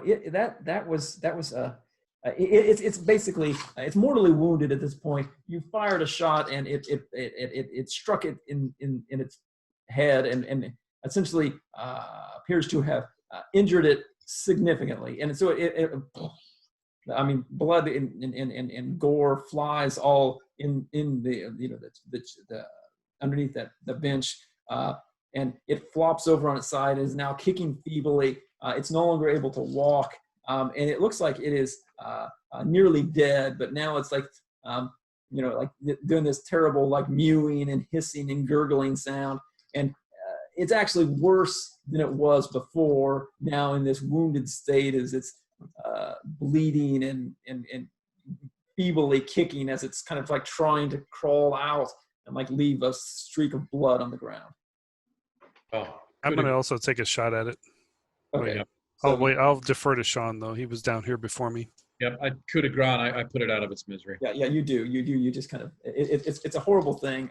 Yeah, so your ears are ringing. There's a smell of gunpowder, and then you see this dead mess on the ground. And so, yeah, so that's what you see. Okay, so horrible scene. So what are you doing at this point? I pick up the empty shell casing for my 32 and I put it in my pocket. Okay. I'm going to holster my, I'll leave one in the chamber, push the hammer back. I'm going to put it back in my holster and I'm just going to leave it. I'm not going to touch it. Okay. I'm going to look around for a dissecting tray. I'm going to look around for other body parts since parts seem to be a thing. Yep. So, Yep. All right. So you look into a cabinet. There's a cabinet there, and the curious thing about this cabinet, I don't know how curious it would be after what you've just seen, but So far, it keeps getting more interesting. This cabinet, it has lots of equipment like you had talked about seeking out,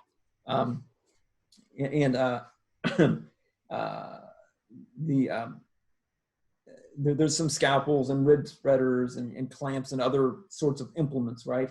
But as you get there, you hear that there's like a mechanical whirring sound, like of an electrical motor or something coming from this cabinet.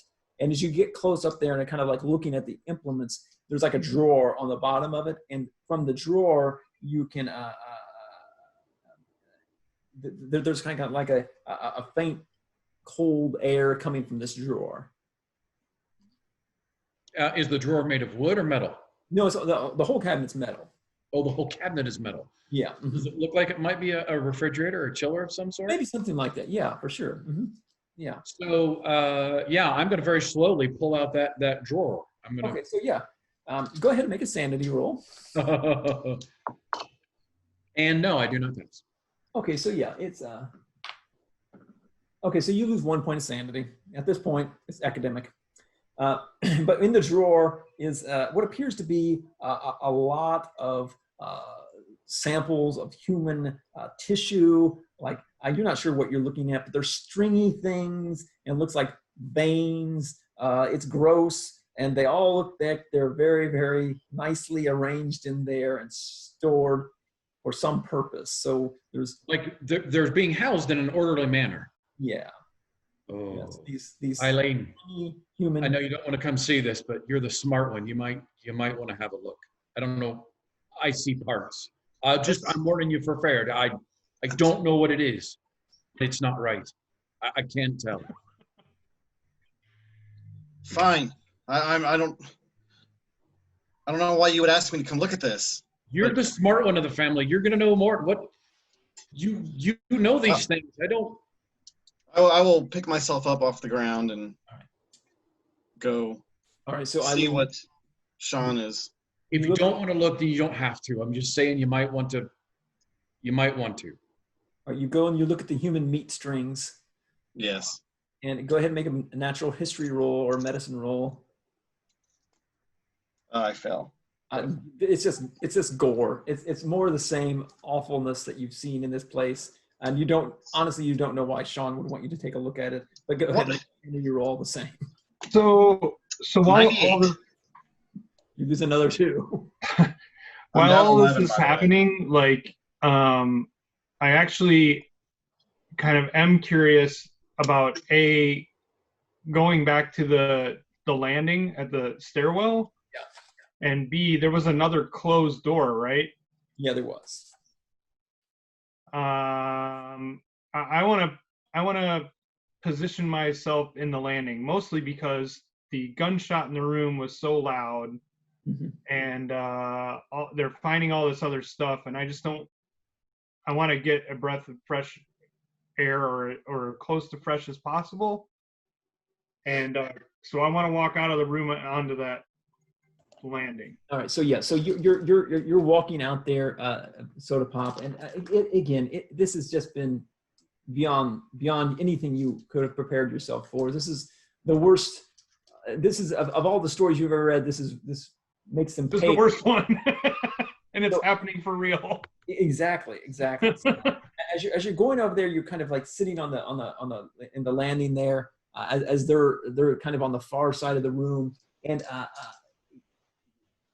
sound is a strange thing, and it travels in odd ways, and you don't know what this is or how this could be here, but you would swear that you heard what sounded like a child kind of whimpering.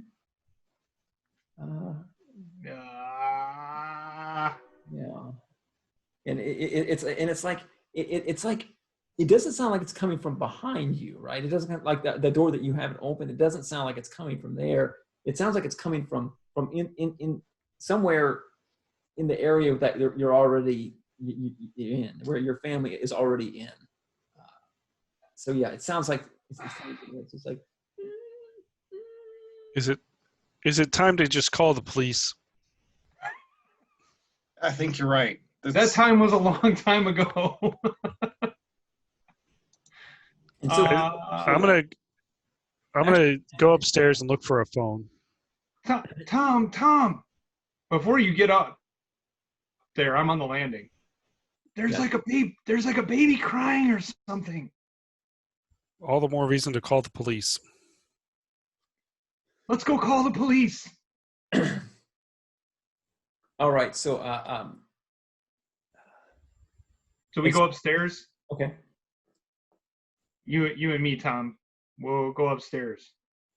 I'm just going to start looking around to see if there's a telephone in here. Sure thing. All right, so Eileen and Earl, you're downstairs in the basement, and you also hear this as you're kind of the ringing in your ears from the gunshots subsides. You begin to hear this child crying as well. From where? It's coming from within that room that you're in. There's like now that you notice that there's like a little there's a door. There's a couple doors out of this room. Not obviously not counting the one you came in. They're on the opposite side of the room. And the whimpering sounds like it's coming from the one on the on the east side. Earl, I don't know if you hear that or not, but what if he's got a child trapped down here? What if this one's still alive? We have to find it. Yeah, save it. Get it out of here. Something. This is.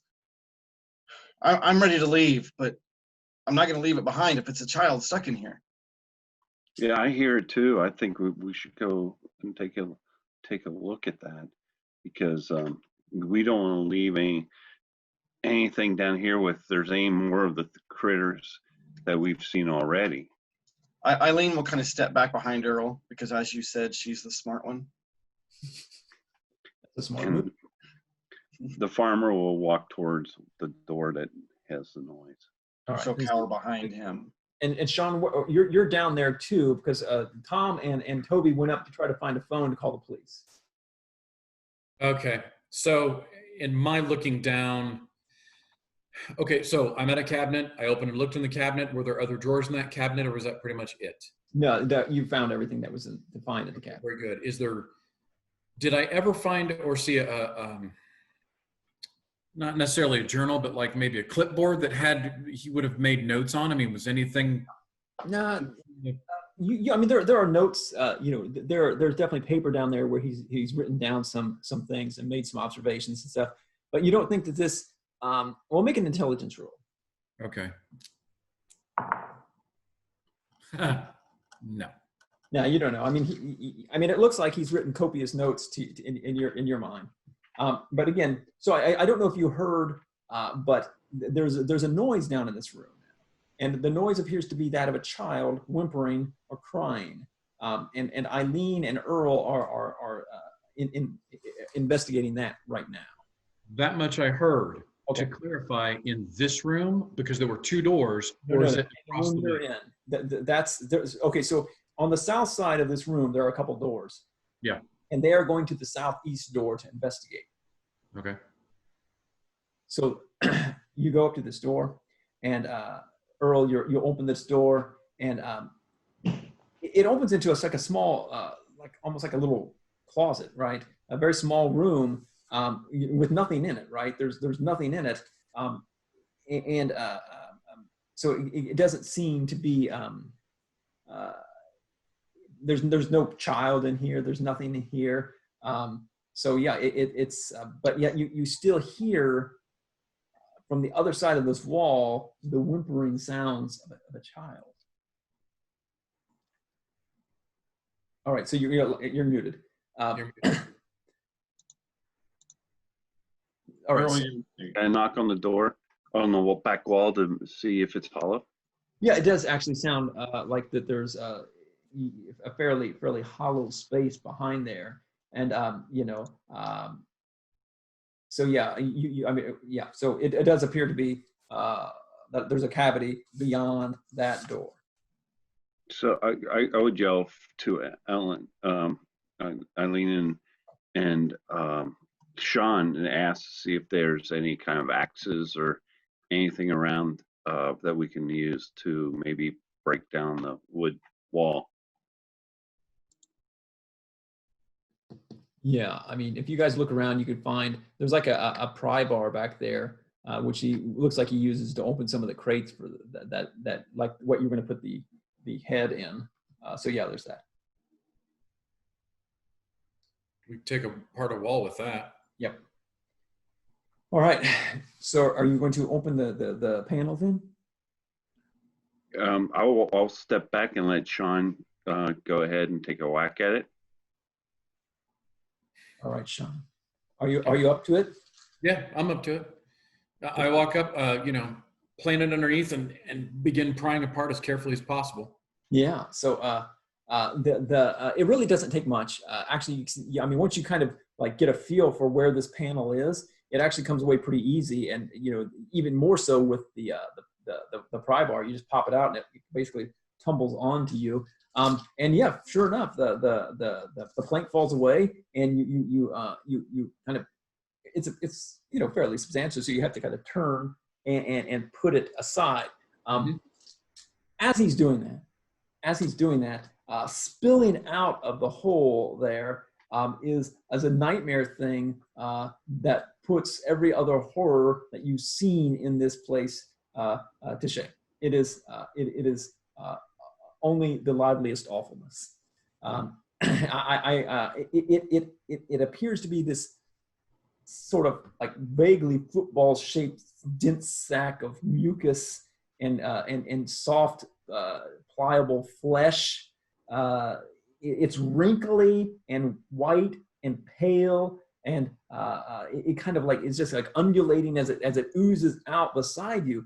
And Sean, it's coming out right beside you, and as it's doing this, you notice that its means of locomotion and it's probably about 12 feet long, about 3 feet high, and how it's moving is it's being propelled along by these small, chubby little legs, right?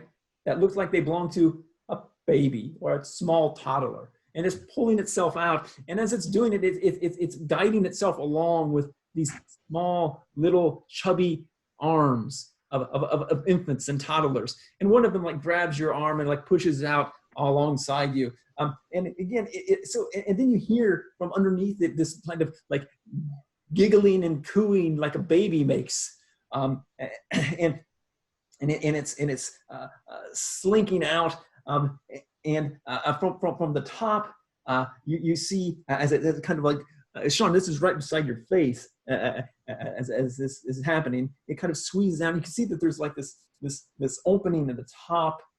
And from this opening is like this brown, noxious smelling ooze, which just kind of trickles out and runs over the shape of it and drips onto the ground. And so it scampers out into the room. It's terrifying and awful, and you all need to make sanity rolls, everybody who's down there. Oh, yeah. I do not. 06. You've seen it all. All right. I'm ready. Critical fail. Oh. 100. All right. So straight up, this is the worst thing you've ever seen in your entire life, Earl. You lose 10 sanity. Eileen, you lose 1, and Sean, you lose 7. Oh my God! All right. Yeah, it is again. It's it is horrible. Earl, the reason it was so particularly horrible for you is because it came immediately over to you, and where you were standing was in the lab. The thing that you had shot was still lying there on the floor, and you were standing there on the opposite side of it. The thing, like scampers over to where that is at, and then it just kind of like sits down onto the ground, and you hear the sound of like this slurping and crunching of bone, and you see that the thing is just kind of like moving and undulating as this terrible monstrosity devours the remains of that head thing that you had murdered moments ago. So there you are. So Sean and Earl, I both need you to make intelligence rolls to see what madness ensues with you. 12. I made a hard success. Good for you.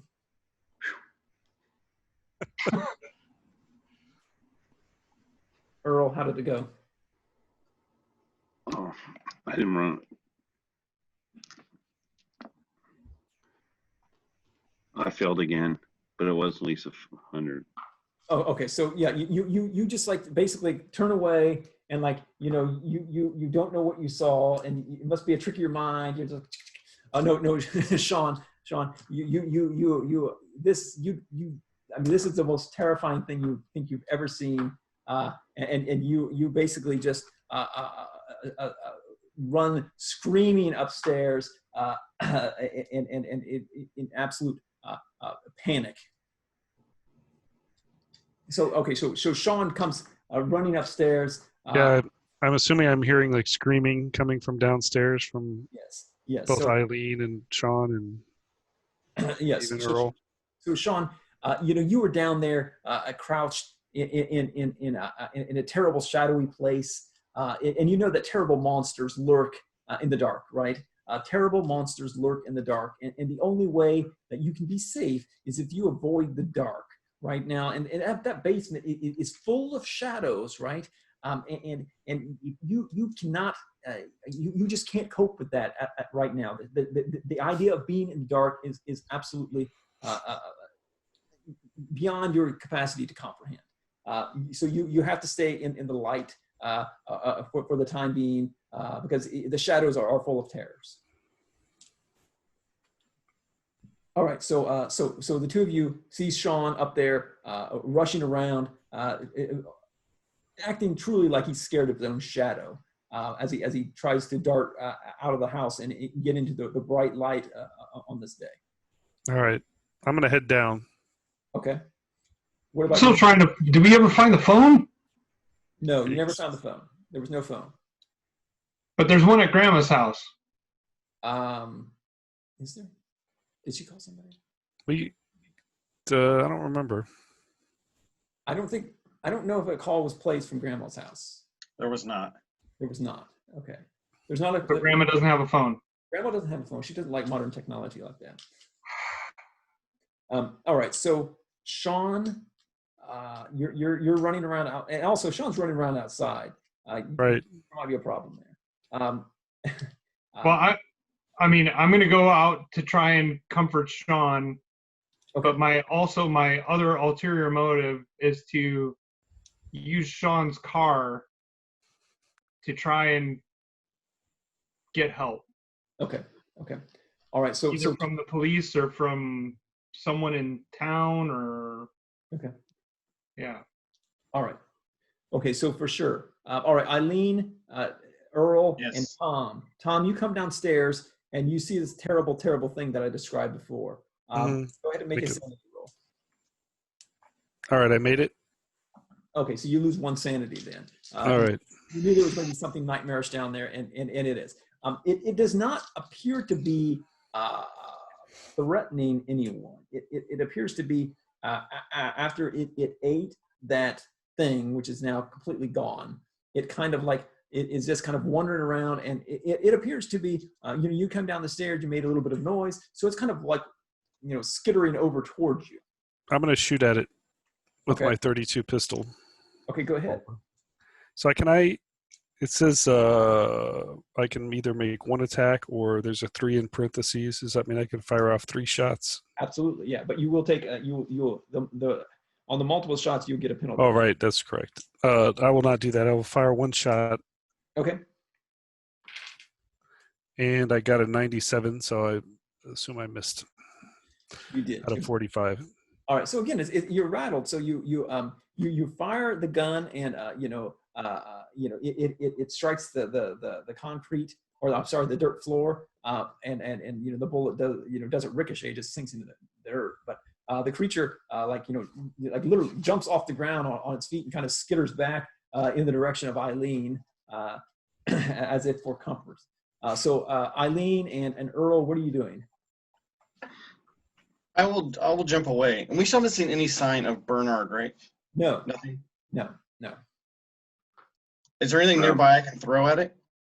Oh yeah, I mean there's beakers and all kinds of things that you can throw at it. Yeah, I in a panic just start grabbing whatever's near me and tossing it at this thing. Sure. So again, you can make a throw roll, and No, I'm not. Definitely not. okay, so you're just like flinging things at it, basically in a panic. Now, Earl, what are you doing? I'm in shock. Yeah, absolutely. I'm just frozen. I have my gun. I'm looking at it, but I'm sort of frozen. For sure. All right. So, Sean, we'll say that being out in the light of day for a few moments has allowed you to somewhat marshal your reserves of mental fortitude and come back into yourself. You saw something terrible down there for sure. Sean, we gotta go get help. Yeah, you're right. We do. We need to get help. And I realize that I'm out in public in the front of the street brandishing a gun. I put it back in the holster. Yeah. Car keys. Yep. Get in the car. Okay. All right. So you get in the car, and where are you intending on going? I sit down behind the wheel and I go, "Where are we going?" We have to go to get the police. The police? I don't even know the closest station is from here. We got to get to a phone. Someone, anyone. Yeah, service station. There's got to be a service station close by. So if I can think of a gas station that, having frequented Agnes's house, that I'll head in that direction. Yeah, there's probably only about 5 minutes away. Yeah. Okay. Okay. So meanwhile, as half your family has abandoned you in this pit with this monstrosity, we'll go back to Eileen, Tom, and Earl back in the basement. So this thing is so are you going to take another shot at it, Tom? Yes. Yes. And it's not acting aggressive in any manner. It's just kind of wandering around. Missed again. No, and being shot at poorly.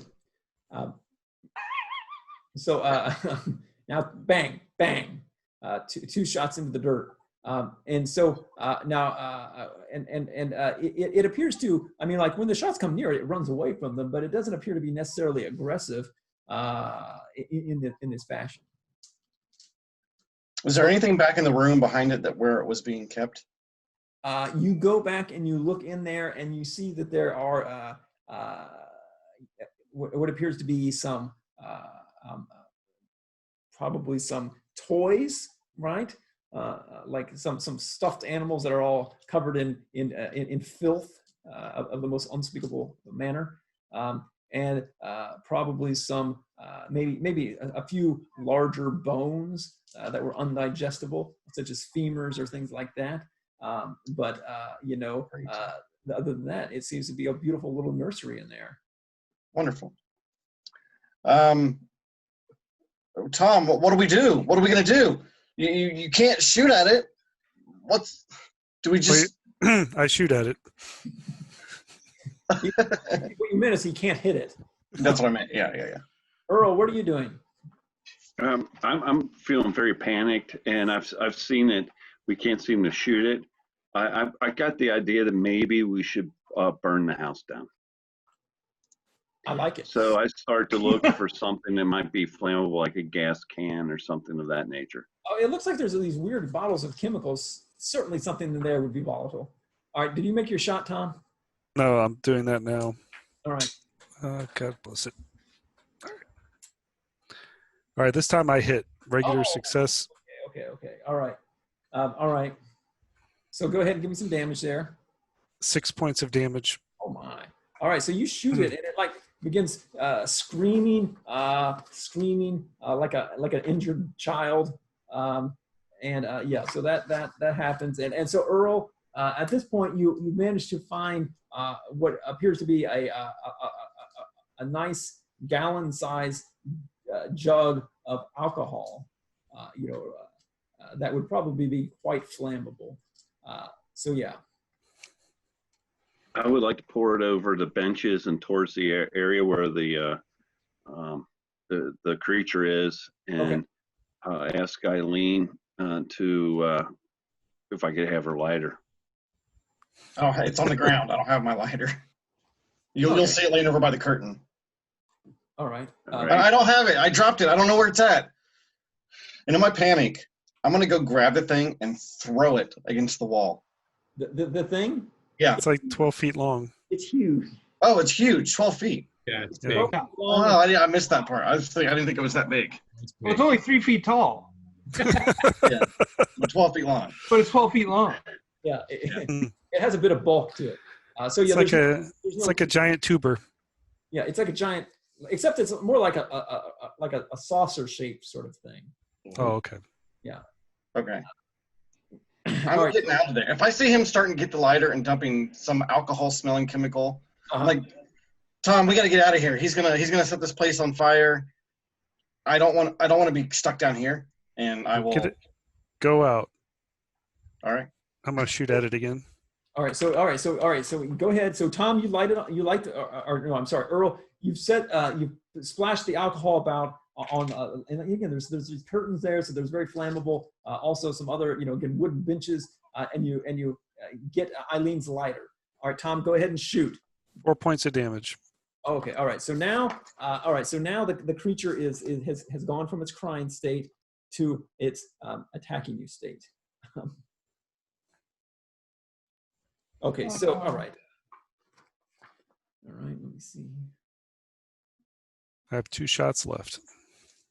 All right. So at this point, Eileen, you're on the stairs. You've already gone up. You're up, running up the stairs. Tom, you're lighting. You're shooting. The creature just rushes over to you with these little baby fists that's going to pummel you now. And so, yeah, it hits you. It hits you, Tom, with surprising force for unearthly strength. And so it wallops you for 3 points of damage, and it's going to do that 2 more times. And it hits you again for another point of damage, and the final time for another 2 points of damage. So it's, Okay. That's a lot of damage. Little rending fists are just pounding away at you with unearthly force and speed. It's just a blur of bludgeoning motion against you. Okay, so Eileen, okay, upstairs. Earl, what are you doing? Is he knocked out, or Me? is the creature on top of Tom? Yeah, it's just they're wailing away at him with these little baby fists. It's I'm going to go ahead and start the fire. okay. So and then I'm going to try to go and help Tom. Okay, all right, Tom. So again, the curtains and the cloth and whatnot that you've soaked with this alcohol lights up immediately and begin catching the entire room on fire. Tom, what are you doing? You're being pummeled by this terrible creature. What are you doing? How close is the fire to Well, the creature and myself? Pretty quickly. I mean, you can still get out if you need to, but the creature's right on you. But the creature is not currently engulfed in flame, correct? It is not. All right. I'm going to take another shot at it. Good enough. All right. All right. That was actually a hard success for 5 points. Okay. So, all right. All right. So yeah, this creature has some bulk to it. So while it's taking some serious damage, it is now it just like lunges forward at you and appears to be trying to grab you and kind of like push you down and bite at you with its horrible little undermouth. So it attacks. It misses. It hits you for 3 points of damage now for the bite. And you manage to slide away from the bite and narrowly avoid it. Okay. Am I like prone now? No. I mean, it didn't knock you down. Okay. It hit you once, but that's what it was like, rearing up on its little baby legs, and like you saw its like gaping mouth and the bottom of it clacking away with these horrible fleshy fangs. Not that I really understand this thing's anatomy in any way, but do I have any perception that it is slowed down from its injuries? Yeah, no, I mean, you definitely have wounded. I mean, portions of its little ring of baby arms are no longer functioning where you shot them. So I mean, it appears that you're chipping away at it, but it is a prodigious beast, and it is now fully enraged, infantile fury. All right, I have one. I have one shot left. All right, I'm gonna take it. Okay. I hit again for 6 points. All right. Well, that was a good shot there. I won't lie. All right. So he shoots it again. What is Earl's plan here? I'm trying to. Tom, we got to go. Let's go. We got to get up. We got to leave. And while Tom's getting up, I'd like to take a shot while we're running towards the door. Okay, for sure. All right. So yeah, again, at this point, it's been a while. The basement's now flaming. All right, a lot of the chemicals are exploding and showering glass and causing the flame to spread further. Smoke is beginning to pour out. It's becoming difficult to breathe. So go ahead and make your shot, Earl. And then missed. Okay, so again, it's difficult, and now the creature's right on there, right there on you, Tom, and it's going to lash out with its fury again to see if it can bring you down. The first attack, it slips away. It does hit you again. Let's see if it hits you with the bite. Oh yes. All right, so it grabs you with one of its little baby arms and drags you to the ground and bites you, and it does a total of 6 points of damage. Okay, I'm down. All right. Are you down dead or down? I'm down dead. Oh yeah, great. Okay, so you I'm at see, -1. You see Earl just as Tom had turned to run and you'd fired, the thing latches out and grabs him and just and just you can see it just wrenches him down with incredible strength, and then the little or the gaping maw just closes on his head, and just you hear this terrible crunch as it caves in his chest and begins like devouring him. You can see like his legs are kicking as it's pulling him into it. And the flames are over, and your eyes are, you can barely see anymore. So what are you going to do? It's killing me. After I vomit in my mouth, I run up, try to get, start running up the steps. Okay, sure. Escape the house. And Eileen, you're up there. Again, smoke is pouring out of the house. You're here screaming. And so, all right. So Tom, we know where you're doing. Yes. Earl, you're up at the top of the stairs. What are you going to do? Because the flames are up there, and there's the are you going to shut the door before you leave, or what? Yes. Okay. I'm going to shut the door, and I'm going to tell everybody we got to get out of the house. Okay, so I think it's just you and Eileen there at this point. I'm already halfway out the house by the time he says that, because he was downstairs. So How close are we to the service station? Okay, so you're like about a block away, and you're a bit further away. So you're very close to this service station now. So all right, so you Eileen and Earl, you are jump out of the back of the house, as smoke is pouring out of the basement windows, and then out of the back of the house, this creature emerges. Right, it's on fire. It's shot to pieces. But it's still like lurching out, grievously wounded. So Eileen, Earl, what are you going to do as you see this thing like pulling itself out onto the back of the property there? I have three ammo left. I've taken our shot at it. Okay. So Eileen, what are you doing? probably going into my auntie's house and. You're just running. Yeah, just running, just leaving. That's fine. All right, so go ahead. Yeah. Okay, I got it. Okay, perfect.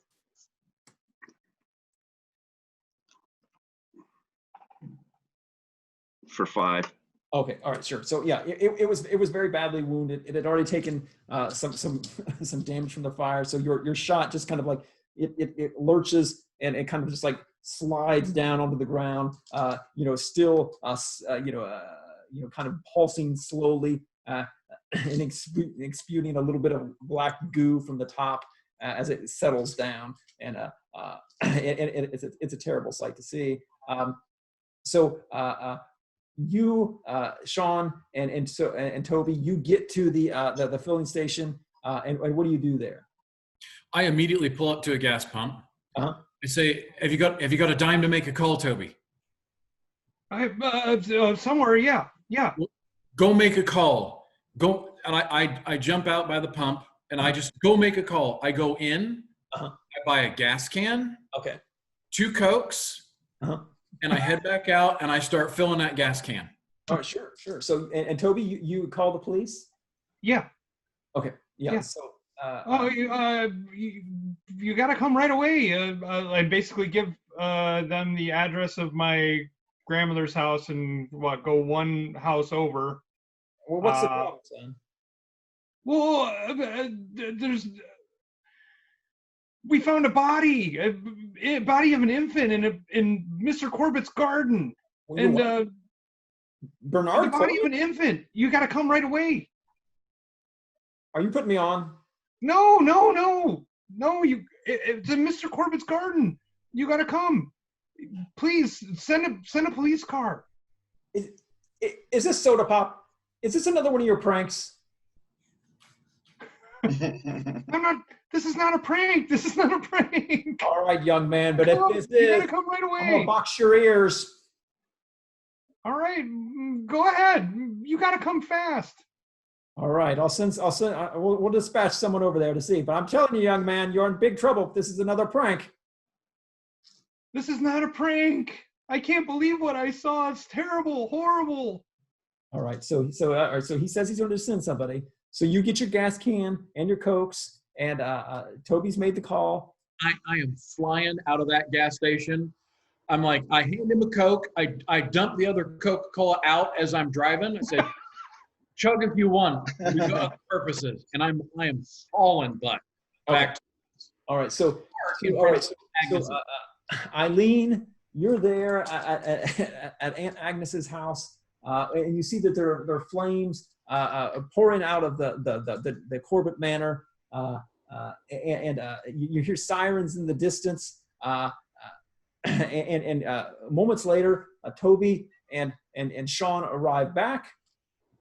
And we see the house is completely engulfed, right? The house is well on its way to being in flames, yes. Okay, so I quickly, I take the gas can from the back seat.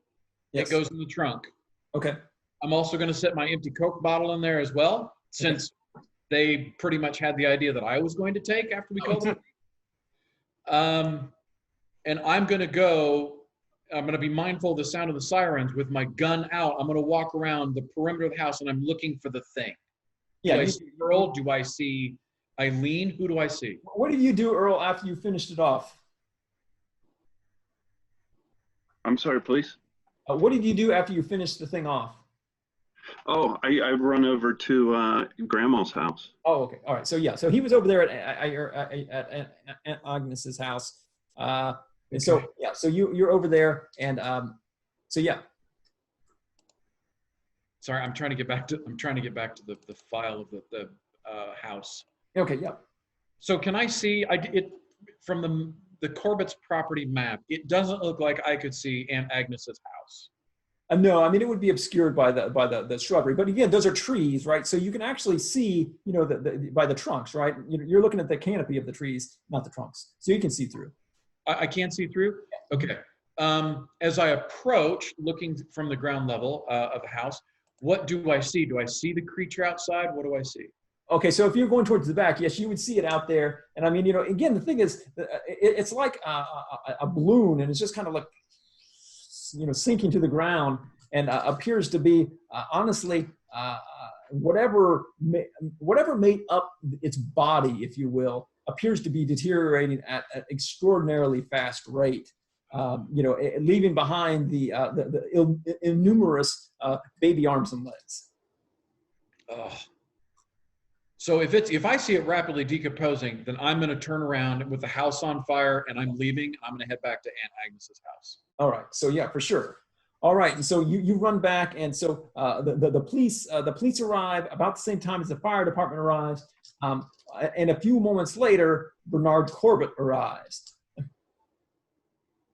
And seeing his house on fire, and he rushes, he attempts to rush in. He's restrained, and you hear him from your relative's house screaming, my child's in there, and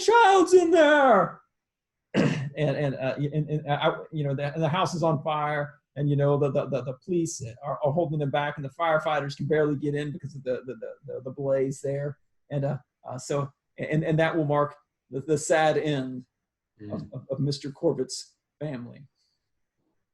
Tom, you really need to come into the house. All right. Well, again, so I want to thank all of our listeners for participating in this. I hope you've enjoyed it. This has been a stream of chaos from Chaosium. Please tune into the Chaosium YouTube channel for other episodes like this. So thank you very much. See ya.